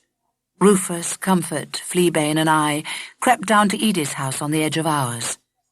Rufus cursed and said it was not safe, but Comfort cursed louder and said it was now so long since she had held her children, and that she could wait no longer, but would go alone if Rufus would not come. We waited until after dark. Then Comfort tapped at Edie's door and called her name. Edie hobbled out, opened the door a crack, stuck her thin nose out, and fell into Comfort's arms. Wat and Will clung to their mother like two little ticks, but Alice cried and hid her face against Edie's chest. She had forgotten Comfort and her father. She had forgotten me. When I tried to lick her cheek, she screamed.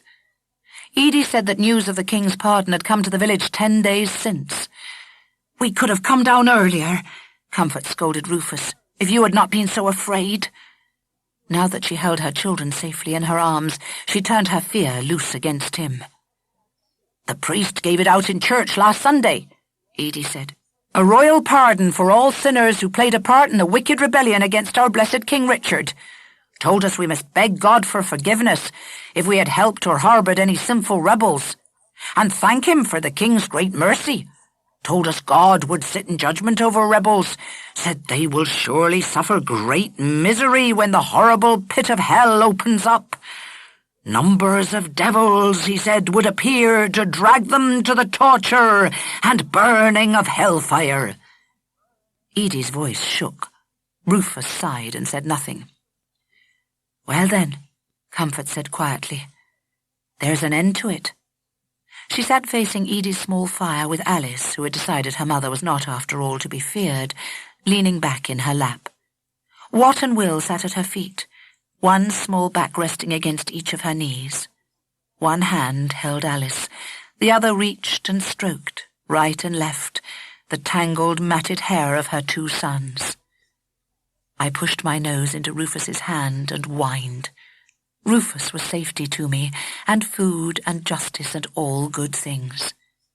I wanted to comfort him, but I could not. "You must stay here with me," Edie said to Rufus.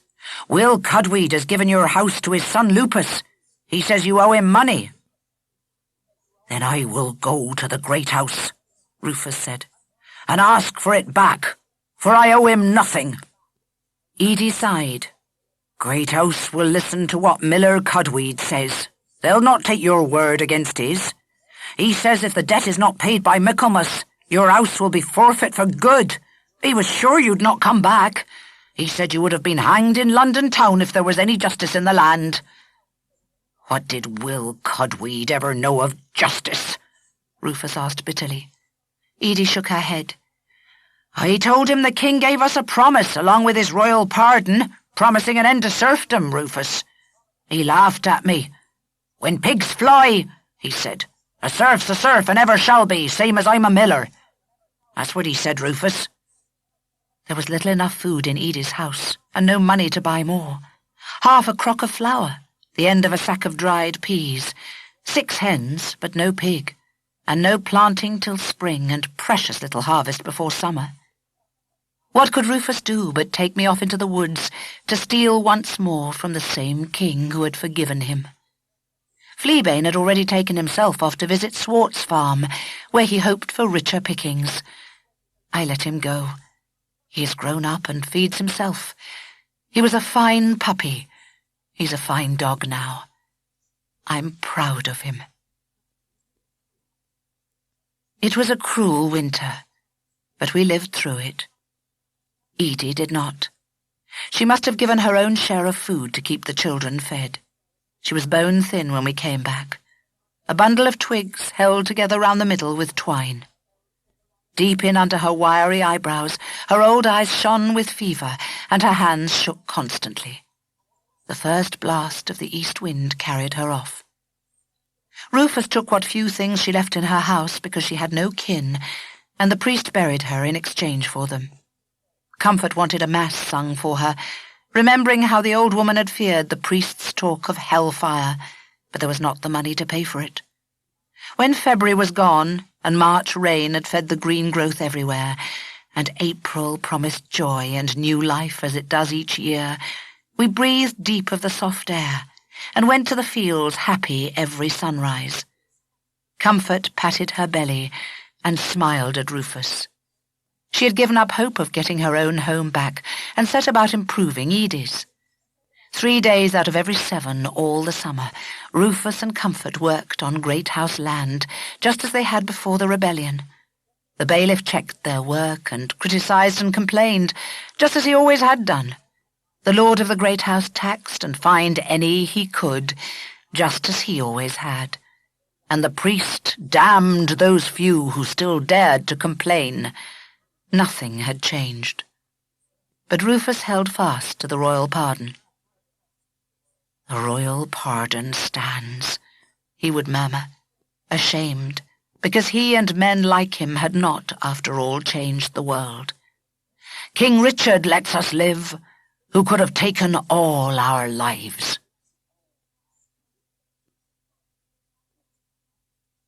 Chapter 16. It was the end of summer when the king began to take them. Men came to our door by night, as they had done before. "John of Starvale is taken. Thomas Kemp too. Ranulph Burgate and his wife Alyssum are in the lockup. Orderic is a prisoner again. Soldiers took him." "It is a plague of lockups and jail," Rufus muttered. "We will go to the wildwood, Comfort, where life is clean and green. We will take Wat and Will and little Alice. We will take the old dog, although she's not so spry as once she was when it comes to hunting the king's deer, which is what it will come to." Comfort nodded. "When shall we go, Rufus? After the harvest time?" "Now, Comfort, now. Put 2 hens in a basket, fetch the goat indoors, put up what flour and cheese we have. We'll go tonight, as soon as nightfall covers us. A hard rain falls when the king begins to break his word." That evening, as the sun set, Comfort tied the hen basket to Rufus's back. He tied Alice to hers. I nipped the goat to show her we meant business. Wat and Will carried each a small sack, one of oats, one of beans. Both boys were full of wonder that we should be setting out for the wildwood as the sun set, instead of sitting down to supper. And then we heard them at our door. We heard their boots and the shafts of their pikes on the hard summer earth outside. We heard the soft chink of the sergeant's mailcoat. We heard cursing and laughing. The door crashed down, and the soldiers strode over it, their hard boots splintering the wood. The sergeant spat on Comfort's clean hearth and swept from the table the ale and cheeses she had ready. They took the lot of us, Alice tied to her mother's back, Wat and Will holding tight to her skirt, the hens in the basket, me padding at Rufus's heel trying to dodge the soldiers' hard boots and their harder pikes. The goat ran off. I was glad Fleabane was not with us. Nobody else was taken from our village. The priest turned out to see us go, along with his miserable bitch snapping and snivelling behind him, and Willcudweed with Avens and Beaton weeping behind them. Rufus and Comfort's neighbour Joan may have watched, but she dared not show her face. It was a long march to Maidstone, where they took us. It was hot, and there was nobody left in the forest to help us this time. Rufus took Wat and Will by turns on his back, but if the soldiers had not taken pity and carried the boys also, they would have been left behind on the dusty road. Comfort struggled on. Alice joggled on her back, blinking her eyes from the dust our feet stirred up. We walked each day from sunrise to midday, rested until the sun was halfway down the sky, then walked again till dark. At every village we would stop, and some poor family would find their door knocked down, and their man swept up to join our wretched little crowd. By the time we got to Maidstone, there were 12 prisoners, all men. Comfort was the only woman, and hers the only children. The prison at Maidstone was a stinking place, dirtier than any byre or barn. As we came close to it, we passed right through the market. People stopped their business to watch. Some frowned and turned away. Some pelted us. Dogs ran barking after us, snapping at our heels. I turned to fight the worst of them, a rude brute twice my size but mangy, and sank several good gashes in his neck and shoulders. Then we were in the prison, all in one dark room, deep underground. There were 50, 60 prisoners altogether. Most of them were not rebels and were glad, it seemed, to find people to look down on, people they could think worse of than themselves. Comfort and Rufus prayed, and so did many of the others who had travelled with us. When he had finished praying, Rufus hobbled over to the guard. "My wife, Comfort," he said, "is with child. You cannot hang her." Later that evening they brought in a midwife who looked at Comfort, felt her stomach, and agreed that she was. "What will they do with me?" Comfort asked. "The law says they may keep you until the child is born and hang you then," the midwife said. "But they may also let you go. I will go to the judge now and tell him you are pregnant. I will tell him also that you have 3 small children and nobody to care for them but yourself."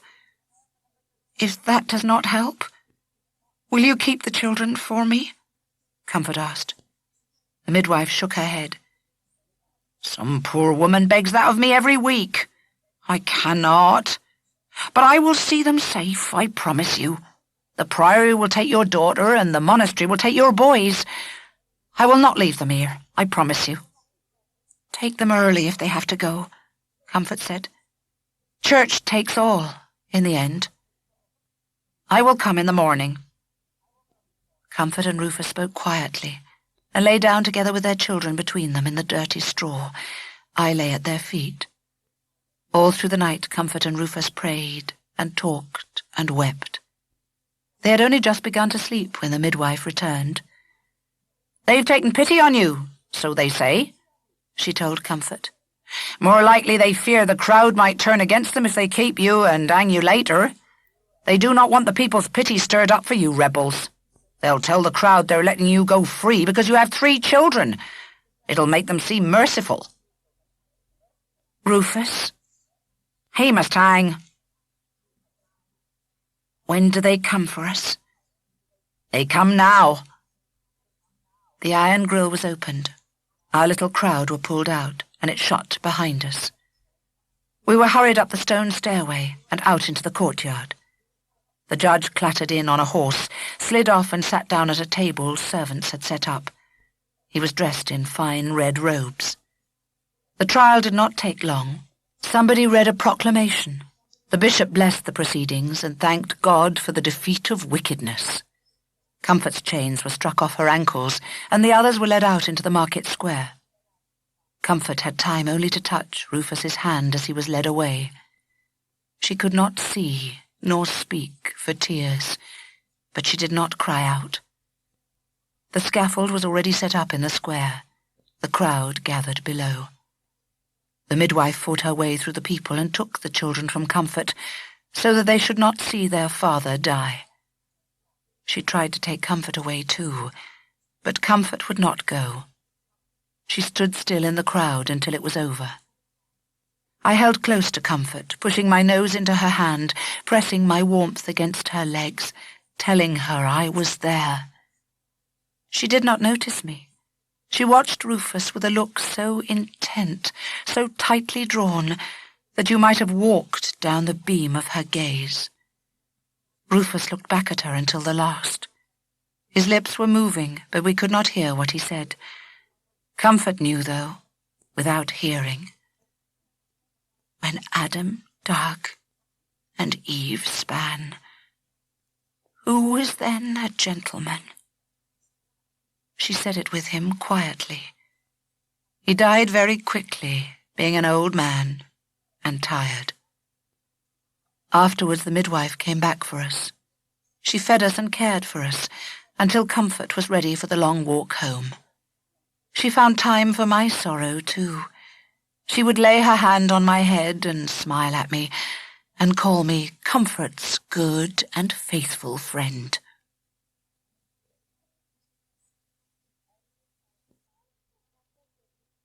Chapter 17.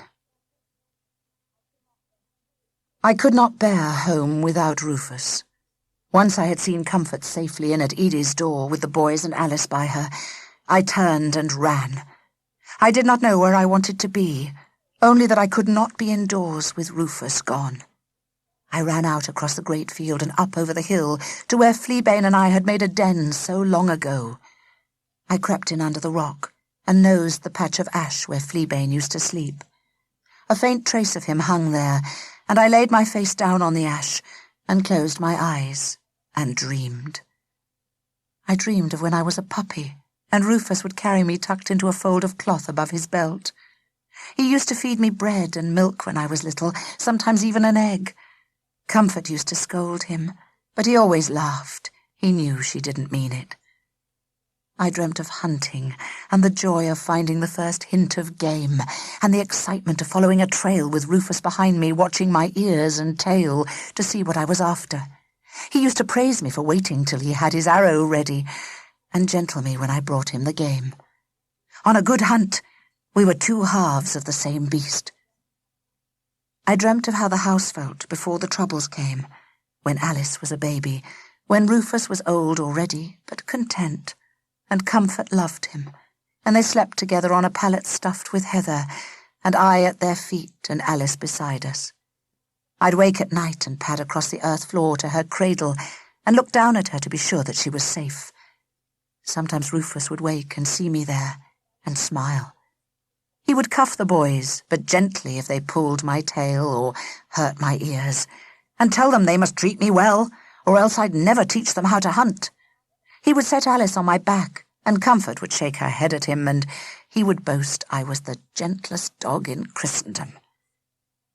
And he the gentlest master.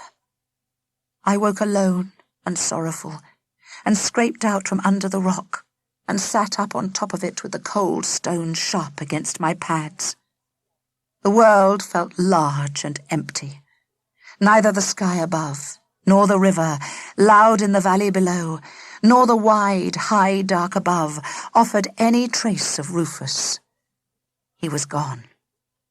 I put my head back and shut my eyes, and howled my want up to the black night.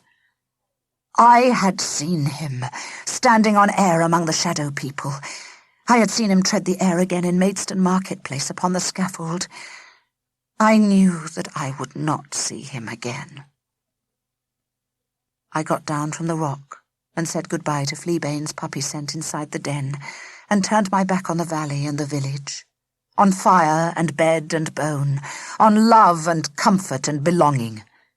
I took myself off into the wood, where the wild things and the outcasts dwell, where the trees gleam and rustle for mile upon green mile, with a sound like water, and leaves hide wolf and bear and boar. I crisscrossed glades and snuffed my way over banks and down ditches, stopped to drink at streams, and took myself a fat red squirrel to be going on with, but by dusk I'd had no scent of pig, which only made me want one all the more. I crept in under the roots of a tree that lay rotting across one corner of the clearing that its fall had left. There was a hollow underneath, lined with dead leaves and roofed with a tangled mat of roots, the mouth obscured with overhanging brambles. A hidden place, a safe place, a place a dog like me might call home for a night or two. I tucked my nose in under my tail and slept. Deep in the dark of night, two kinds of footsteps woke me. One kind loud, stumbling close at hand, the other faint and stealthy. One kind hunting, and the other not yet knowing it was hunted. I crept on my belly to the edge of my den and put my nose out under the arching bramble. A bad smell dirtied the night air. It was the smell of desolation. It was the smell of the ragman. He limped into the clearing, staff in hand, bell silenced with a dirty rag. He stopped and listened, shook his head, and lowered himself slowly down onto a mossy tree stump. It seemed to me, from the way he kept listening, that perhaps he didn't know he was being hunted, though as yet he could not hear the footsteps drawing closer. He was thinner than when I'd last seen him, down at the mill taking Willcudweeds' blood money. He pulled a piece of old salt fish out of his pouch and chewed on it. It was obvious, watching him, that he needed rest badly, but dared not take much. I think even his dull ears caught the sound of footsteps then. Someone was moving carefully through the wood, coming our way, slowing as they neared the clearing, coming on a little, stopping. Some small night animal grunted, and the ragman jumped and dropped his saltfish. He scraped round on the ground, searching, found it and chewed some more. Then he pulled a leather bottle from his pouch and drank deeply. The smell was sharp, like ale, but stronger. I dare say he died happy, because he was still drinking when the arrow pierced his throat. I stayed quite still and silent, under cover of the brambles, my belly flattened down into the leaf mould, and my ears pricked, listening. Whoever shot the arrow must be just behind me. When he stepped into the clearing, which was just a little lighter than the surrounding woods, I saw it was young John, the soldier who stood guard over Rufus and Comfort the first time they were taken, the lad Rufus told Orderic not to shoot after the ambush. He did not come close to the ragman, just close enough to see that he was dead, and he did not retrieve his arrow. "That's for you, Rufus," he said. "You were a good man, and he sold your life." Then he turned and went away through the wood. I eased out from under the brambles and trotted away too. I did not want to stay near the ragman, even though he was dead. By mid-morning I had found my wild pig. The scent hit me in a blast as I pushed my wet nose under a tuft of grass and straight into his lair. He wasn't there, or I would not have lived to hunt him. But he'd been there, and no more than a day and a night ago, I'd say. His salty tang filled my nose and made my mouth water. I followed his trail away under the trees and out across a stretch of open heathland, where I lost him and had to cast round in circles until I found where he had stopped to grub up bulbs. After that he went into an oak wood, where he feasted on acorns and slept, most likely, for the night. Early next morning he went down into some poor man's strip of field to plunder beans and barley. From there I lost him again, because he got into a stream, and instead of getting out on the far side, he must have walked down the middle for a little way. I tracked upstream and down, both banks, and picked him up again, his scent growing stronger all the time. I followed him back into deep woodland. I knew that I was near then, and I wondered for a moment what I was doing alone in the woods, hunting a creature that would likely kill me. But I snuffed up his powerful stench, and I remembered. This was to be my last, best hunt for Rufus, whose dog I was still, though he'd left me. I looked back over my shoulder, as though I might hear his gentle voice, or see him there, quiet, alert, his arrow at the ready.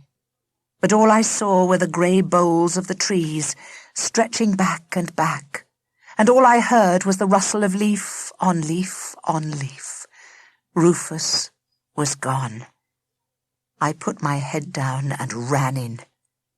The boar had stuffed himself with beans and barley and was deep asleep and dreaming, else I would never have got near his throat before he'd cut mine open with his trotters or stuck me with his tusks. I could tell I'd got him by the windpipe, because he made very little noise. But he stood up and threw his head from side to side, and me with it, dangling and bouncing from his throat with my legs off the ground. One of his forefeet laid my side open. I did not feel the pain, but I could tell that one more strike like that would kill me. Rufus's face appeared behind my eyes. He shook his head. "You're a good old dog," he murmured, "a brave old dog. But you're a fool to try for a boar." My teeth were locked around the boar's windpipe. I knew he could not breathe, or not enough to stay alive, so long as I kept my jaws clamped onto him. And I knew that he would kill me with his sharp front trotters before I strangled him. My two strong jaws were every part of me. He shook me like a puppy, but I would not open. Then he grunted and leaned forward, clever, pressing down on me with all his bristling weight.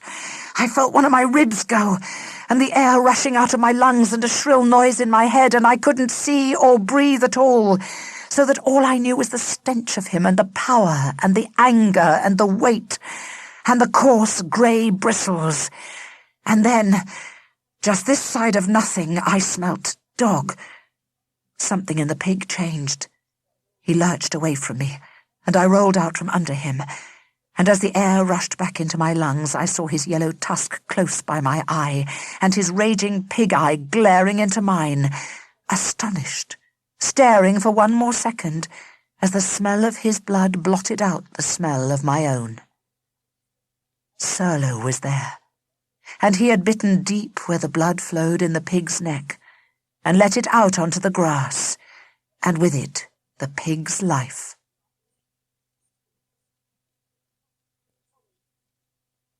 Chapter 18. I hauled myself down into the old pig's lair, and lay there, panting. Now I began to feel where he had opened up my side with his iron trotters, and where his bulk had cracked my rib, and his shaking had bruised and battered me, and behind all that, the dull ache of my jaws from hanging on.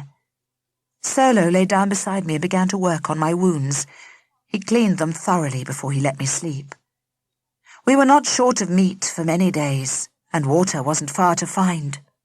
Each morning I would drag myself down to a still, black pond under the trees, and lap the bitter, leaf-tasting water, and creep back to the boar's lair, which was mine and Serlo's now. Gradually my rib hurt less, and my side began to heal. I ate and drank and licked my wounds, and slept. I dreamt of Rufus several times. In my dreams I was younger, and we were out after rabbits. I'd be snapping and pouncing, swinging their warm little bodies up and across my shoulder, racing back with them to Rufus's open hand. Or I'd be rushing in to fetch the pigeons Rufus shot with his bow, fluttering feathered bodies dropped into Rufus's sack. It takes time for dog and a man to fit together, and it takes time for them to part. Slowly, I said goodbye to him. Morning and evening Serlo hunted. Afterwards we dozed back to back, our limbs twitching companionably in remembered chase. Once I was strong enough to travel, we left the boar's lair and the boar's bones, and each day went a little further into the forest. We'd pick up the scent of something good, a little roe deer, ducks on a pond, a nest of mice, wood pigeons which feed on the ground and so love acorns you can stalk them while they fill their crops. We'd hunt and feed and find water and rest, and then move on, going always deeper. We did not try boar again. Each time we needed sleep, we'd choose the safest place the forest offered, creeping right into the centre of a mound of brushwood, squeezing in under fallen trees, once or twice wriggling into hollow logs, shaggy with moss. Once, from inside a nest of bracken, we watched a line of people pass by. They were dressed in green and brown and strung about with game and ale-skins and sacks. One of the children carried an owl on his wrist. They moved quietly, more quietly even than Rufus could, and they carried weapons, bows naturally, but also spears and swords. The oldest amongst them walked in the middle of the line and carried little, but all carried something, even the children, and all were quiet and alert. I had heard Rufus talk about such people. Forest people, he called them. They were outlaws, people who'd been caught poaching great house game, and could not, or would not, pay their fines mostly. They lived in the woods, hunting the king's deer, for which the punishment was death. Now and then a poor man in some village or another would wake to find a hare hung up behind his door, or a brace of wood pigeons, or some other gift to carry him over hard times. The lords and bishops sent soldiers out to catch them.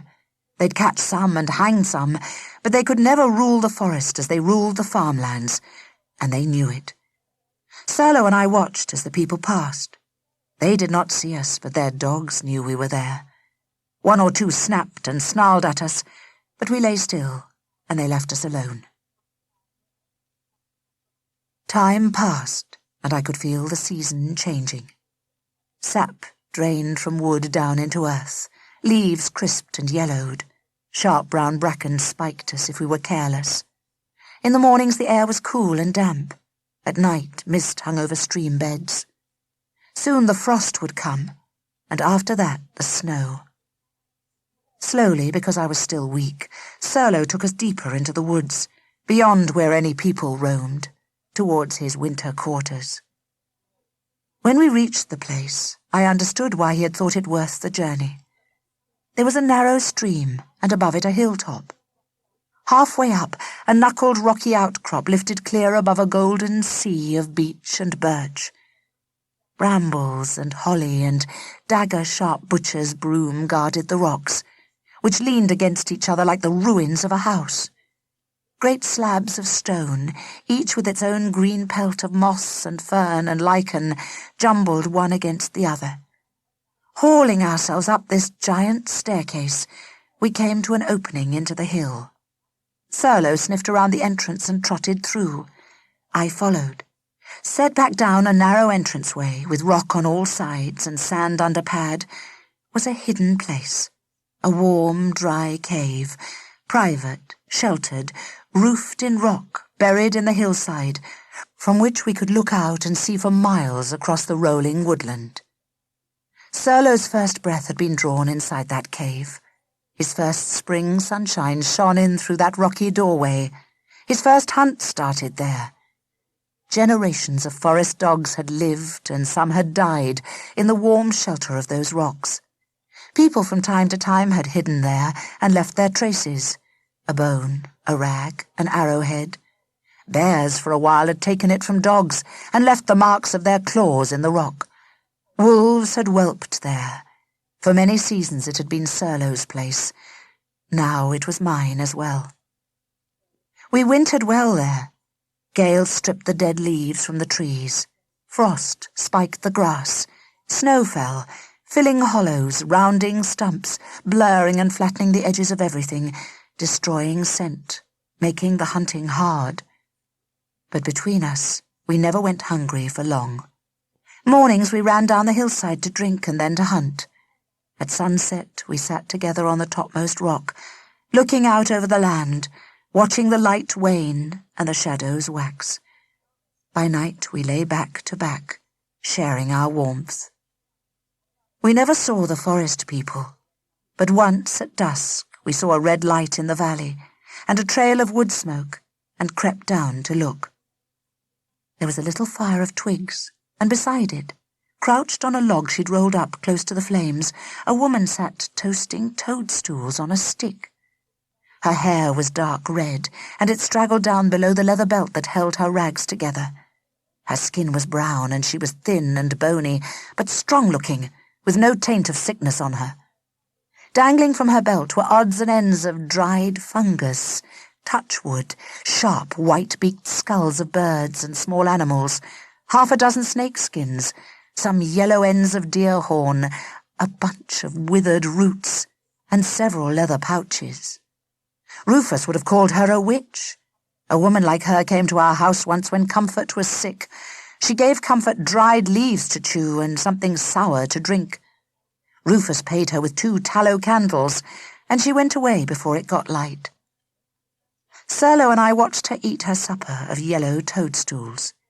When she had finished, she drank from the stream and washed, and then lay down beside her fire. She had not troubled to hide, and did not seem to fear the forest. She lay beside her fire and sang softly to herself, and presently she put her hands behind her head and watched the stars. Serlo and I were silent. When her fire was dying down, she leaned up on one elbow and threw a few more sticks on it, and then she turned and looked straight at us, as though she could see in the dark. "Dog people," she called quietly, "you can share my fire." Serlo would not, but I ran forward and pressed my nose into her hand, and thought of Comfort, and missed home. All night I lay beside her, and in the morning when she rose to go, I longed to follow her, but did not. I had already felt a change coming in my own body with the changing season. When spring began again and the blackthorn shone white and the streams unfroze, Serlo and I mated. By the time the tight-rolled buds of hawthorn blossom appeared, I was heavy and slow and thirsty all the time. I would drag myself down the hill to drink, and drag myself back up, and by the time I reached the top I'd be thirsty again. Serlo brought me the first young rabbits and squirrels, thin from winter hibernation, and dormice, and once a hedgehog, though I found that too much trouble. When the time came for me to whelp, Late on a spring evening, he stood guard at the mouth of the cave, with his curly black back to me, and his ears forward, and his big serious eyes scanning the distance, until he heard the first quiet whimper. Then he came to nose the puppy. There was only one, curly-haired, as soft and black as soot. I bit through his cord, cleaned him, fed him, and named him Blackthorn, for his black coat and his sharp teeth.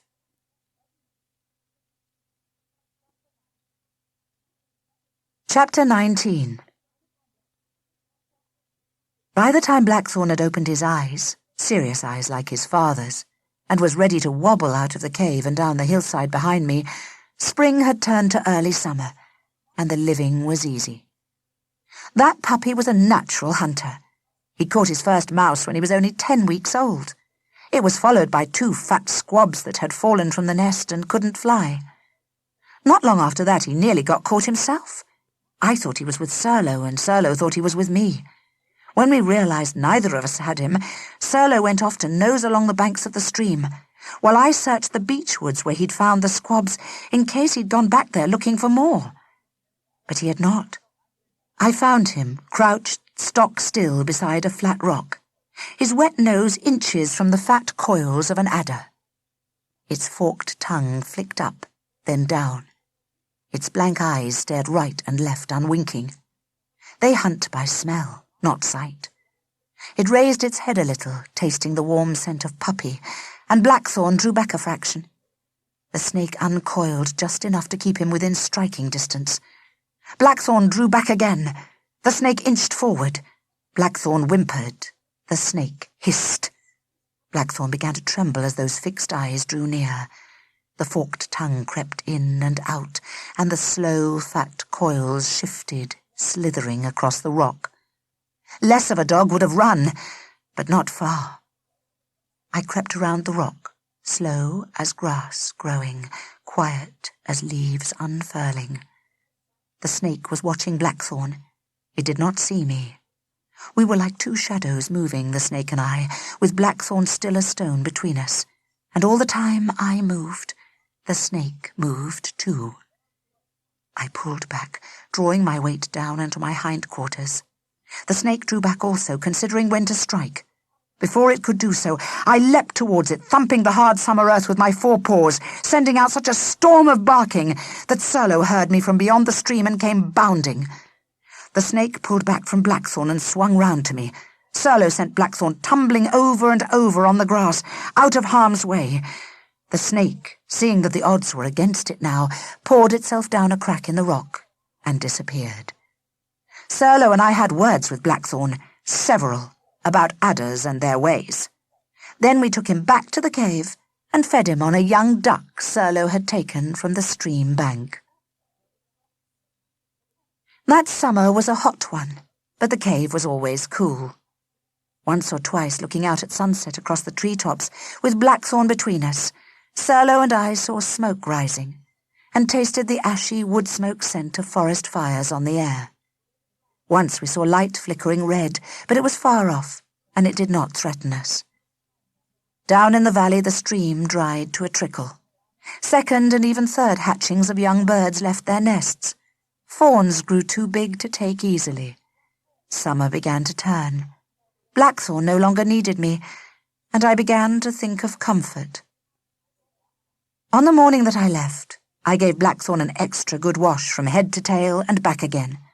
I took a thorn out of Serlo's ear and went down to the stream to drink with him.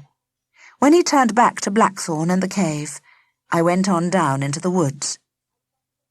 3 days later, I trotted into Edie's small yard and scratched at the door. Comfort came out with a child trotting beside her. Alice, of course, but she had grown so much I hardly knew her. There was a new little red-haired, smudge-faced baby tied to her back. She put down the wooden bucket she was carrying and bent to press her face into my neck. "Alice," she said. "Look, Alice, the old dog's back. I knew she'd come home." Alice nodded. She did not remember who I was. How could she? She was a baby when I left. Comfort, too, had changed. She was thin, painfully thin. Her hair was lank and wispy, and her dress was a rag. But the biggest change was in her face. She was disappearing behind her own hunger, her tiredness, and her sorrow. I should have come home sooner. She had lost almost everything when she lost Rufus. A third of everything she had went to the great house to pay Harriet against his death. After that there was mortuary to pay the priest, and then more payment to the great house for taking on Edie's little strips of land when Comfort's holding went to Willcudweed. That left her with very little of anything, which little the great house took another share of when Comfort was caught baking bread at home instead of in the great house bakery, as great house law requires. All this I learnt gradually, as she spoke of it to Joan, her neighbour, when she sat by the fire with Alice beside her, and the new child on her knee.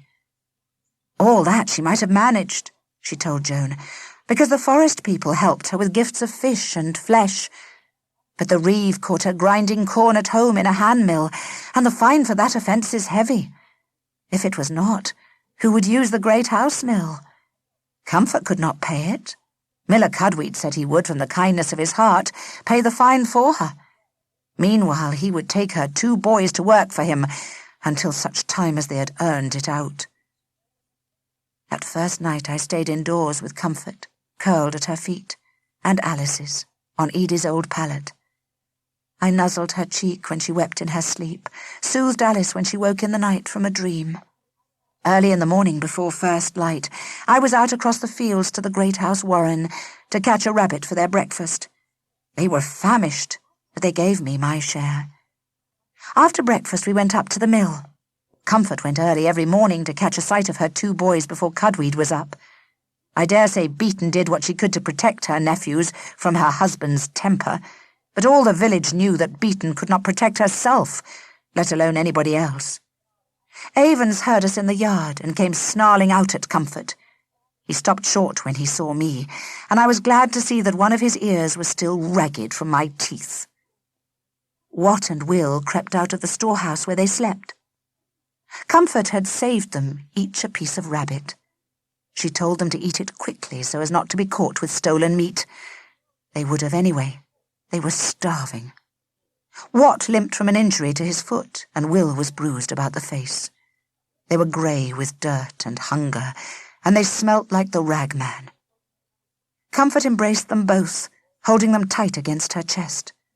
The boys said they had known I would come back, and that I looked fine and fat, and that I must have eaten several of the king's deer, and that times would be better now that I was home to hunt. Willcudweed came out then with a stick in his hand, and the boys ran into the mill. He looked across the muddy yard to Comfort and laughed. "Lazy little beggars your boys are," he remarked.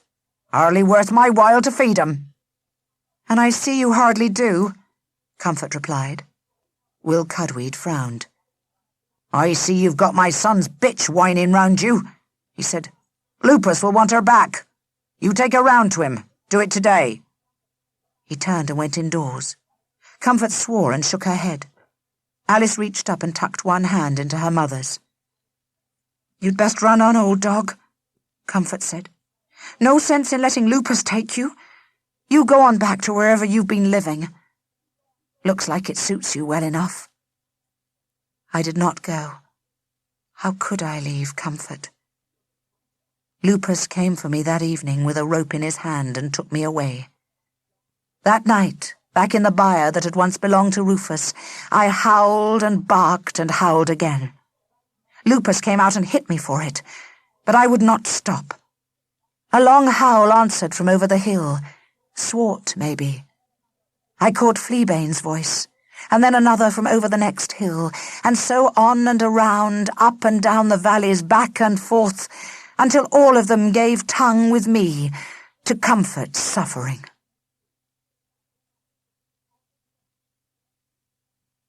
Chapter 20. On a night when I had seen nothing but the dark inside of the byre for many days, and the place stank, and I longed for light and air and freedom, I heard Serlo's deep baying from somewhere on the hills, and I bit through my rope and ran off. It was a wild night, A wet night, a night of low cloud with the wind driving in from the west. Serlo and Blackthorn were hunting up on the hill. I smelt them before I heard them, and I heard them before I saw them. Blackthorn had grown into a fine young dog since I last saw him in the springtime. They were eating a hare when I caught up with them. I had some too. Then we ran down to the village with Blackthorn out ahead of us, jumping and barking at shadows. We ran on, snuffing up the wet, wild smell of autumn, and presently we found ourselves hunting along the river banks. Avens ran out to bark at us. We were old enemies, me and Avens, but that night was different. That night we were the start of a pack. We ran past the priest's house at the back of the church, and the priest's bitch ran out yipping. Filbert came up from the great house yard, and then Fleabane was with us. We ran on, 7 of us, and fetched up by Willcudweeds' yard. The rain smacked down on my back, and the wind blew it into my eyes and up my nose and down my ears. It was joyous, joyous to be out on such a night, free of the stink of dirty straw. I put my head back and threw a long yowl of delight into the hungry storm. It was lost in the thunder of the mill race. The river was in spate, full to the brim and roaring down between its banks, frothing to the very top of the watercourse that fed the mill pond and the great mill wheel. I bit Blackthorn when he ran towards it, drawn by the rush and tumble. Nothing could live that fell in there.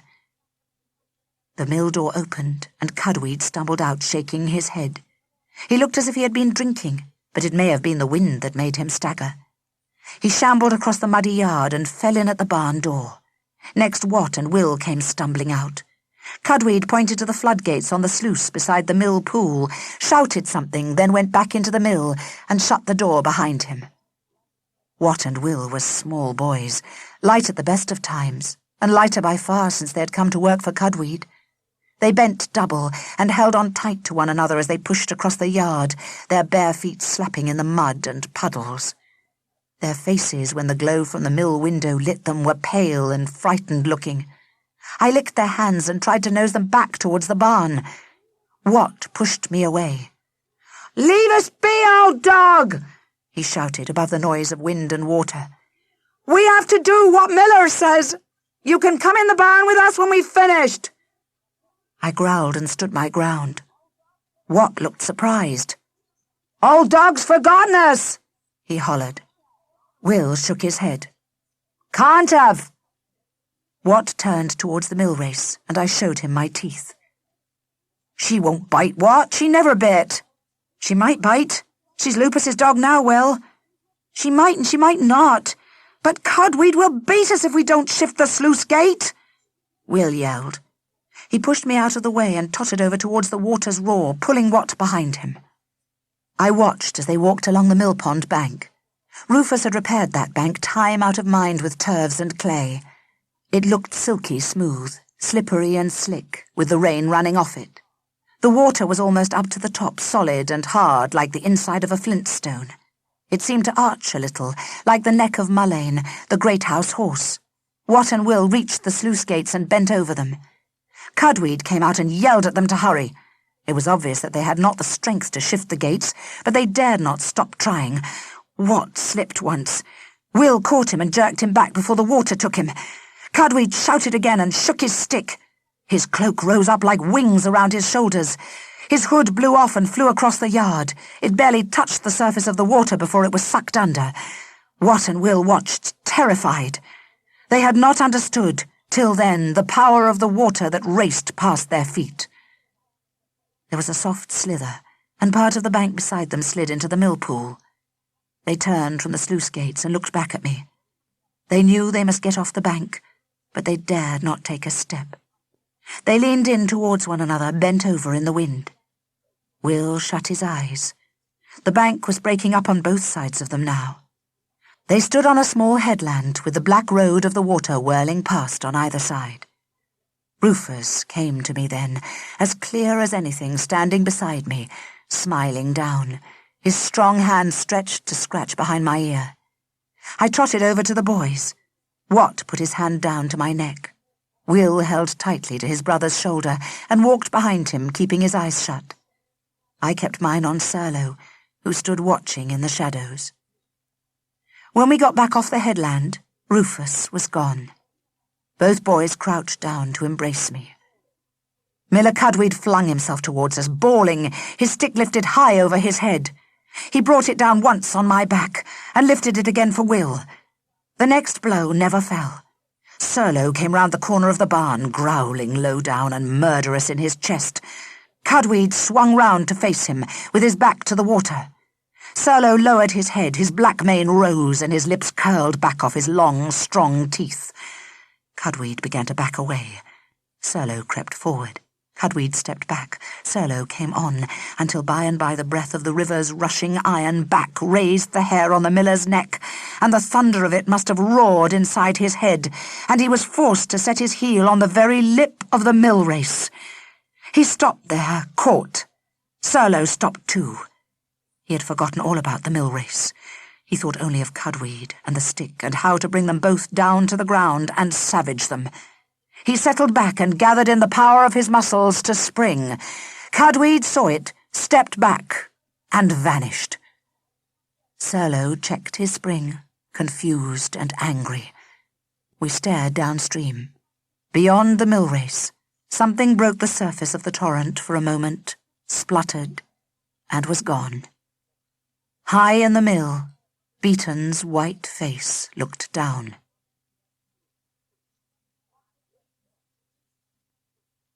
Chapter 21. The boys ran into the barn. I sat by Serlo and we stared at the water. 2 sets of prints in the mud, man and dog, led to the water's edge. The miller's footprints ended there. Only Serlo's heavy prints tracked back into the yard. Avon stayed in the mill yard, whimpering. The worst of the spate was over and the storm was dying. Filbert had business elsewhere, and the priest's bitch ran home. Serlo, Blackthorn, Fleabane and I hunted on down the riverbank, while the light rose softly, and the church bell rang, and men plodded out into the fields to work. Fleabane stayed with us as far as the bridge, where we caught 3 ducks made foolish by the spate, and ate them. Then he was off to his farm, with nothing but a few brown feathers caught in his fur to show for the night's work. He's a fine dog, Fleabane. Serlo and Blackthorn ran up into the woods. I followed them. We stayed up there, hunting together, sleeping wherever we could find shelter. One night, when the feel of summer was just turning to autumn, we found a place to rest, inside the shelter of a fallen tree. Bracken had grown up through its branches, and the ground beneath was soft. We lay together in a wet heap, and slept the morning through. I was the first to wake. I felt the weight of Serlo's great head resting on my flank. Curled at my back, Blackthorn snuffled. Something was coming through the wood. Something heavy with 4 feet. The wind swung round a little, and a rich pig smell streamed down to my nose. Grindycob! Mighty Grindycob, tripping through the midday woods on her neat, sharp trotters. She stopped to snout leisurely through the undergrowth, found what she was after, and began to chew. She looked bigger, heavier, stronger, halfway between tame and wild. Life in the woods had done her proud. I watched her on her way, stopping every now and then to root and chew. Soon after she had gone, Serlo woke and shook himself. His ears and jowls flapped as he shook. He squeezed and sniffed the air. I knew what he was smelling with his big black nose. The coming winter. Ice on the streams, frost on the ground, snow and hard hunting. A stream, a hill, a knuckled rocky outcrop. A dry bed in a safe place high up, with the wolf and the bear for neighbours. He ran over to the leaves where Grindicob's snout had left a fat, sweet smell. He snuffed at it a moment, but soon left it and set his face to the heart of the wood. Blackthorn got up and followed after. I trotted behind. The cave was my home, too. Presently we crossed a place where Grindicob had made a den, and her rich scent pulled me to a stop. Serlo and Blackthorn paused, waiting for me to follow them. The dry bed and the safe place, the wolf and the bear for neighbours, all called me away to follow them. Grindicob's scent called me back, speaking to me of fire, bed and bone. I looked long and deep into Serlo's dark eyes, before I turned my back on the wildwood and took the path down to the village. Serlo shook himself once more and headed off his own way. Blackthorn went with him. When I got down to the village, I found Edie's old place empty and deserted, though it still smelt of home. One worn-out shoe of Alice's lay in the corner. That was all. I turned and ran into the village. There I met Wat and Will struggling with a particularly stubborn goat. "Where have you been, old dog?" Wat asked. "We thought you must have fallen in the river." Will dodged the goat's butting forehead. "Oh, nip her, old dog," he begged. "Mother wants her and she won't come with us. We're going to live in our old house again. Aunt Beaton has chased Lupus away." I did as Will asked, and together we scurried down the lane. "Old dog's back!" they shouted when we got to the house. Alice came pelting out with Comfort behind her, and the new baby bouncing on her back. Beaton was there as well, her face smooth and serene. I think it was the first time that I ever saw her without bruises. It was hard for me to go inside the house. It held memories for me of cruelty, where once had been such deep kindness. But Comfort called me to my old place beside the fire pit. She told me that the house was hers again, and I, her dog. Beaton had cleared out Lupus and his wife Vetchen and all their things that very morning. She had swept the place clean for Comfort and spread fresh bracken on the floor. She had put bread on the table and milk in a jug. 2 sleek goats bleated already from Grindacob's old stall, and a flock of chickens brought down from the mill scratched in the yard. Presently Comfort stopped tidying and sat down on the old bench and wept with relief. Beaton sat down too and put her arm around her sister. "The mill belongs to me now," she said. "Lupus can grumble all he likes.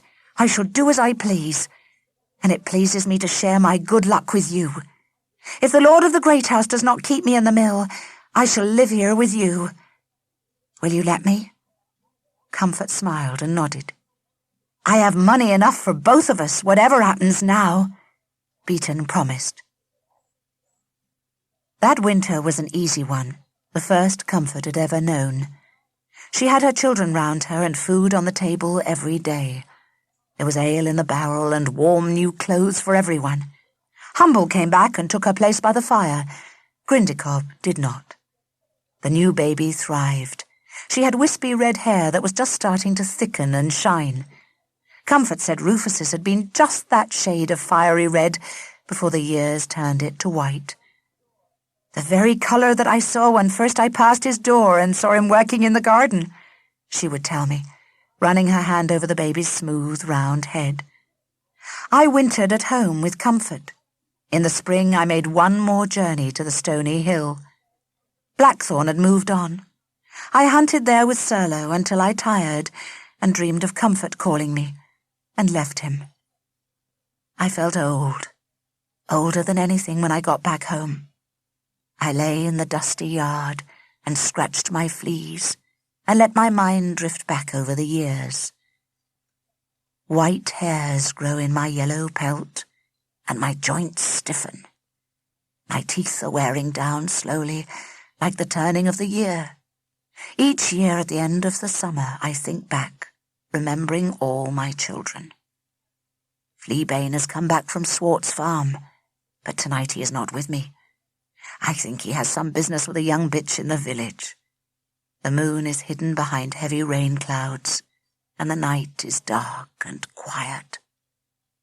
Humble the grey cat hunts for mice out on the meadow. My first litter was of 3, but only one was strong enough to live. I fed the others for a day, but I could feel by the soft, hopeless drag of their small jaws that they would not suck hard enough to live. My next came a long while later, because Rufus kept me shut up each time I might have got another litter. He said I should not breed again too quickly.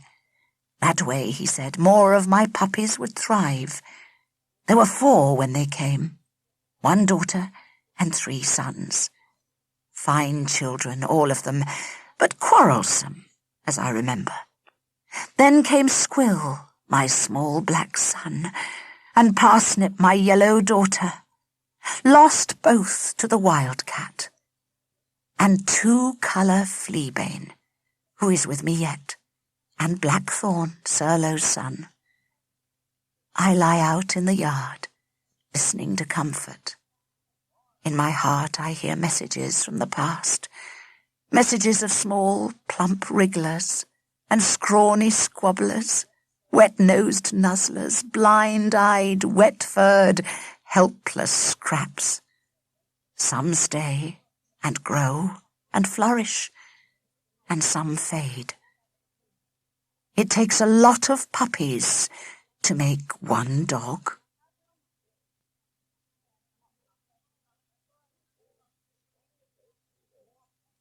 That was Fireside Bed and Bone by Henrietta Branford. Read by Karpf.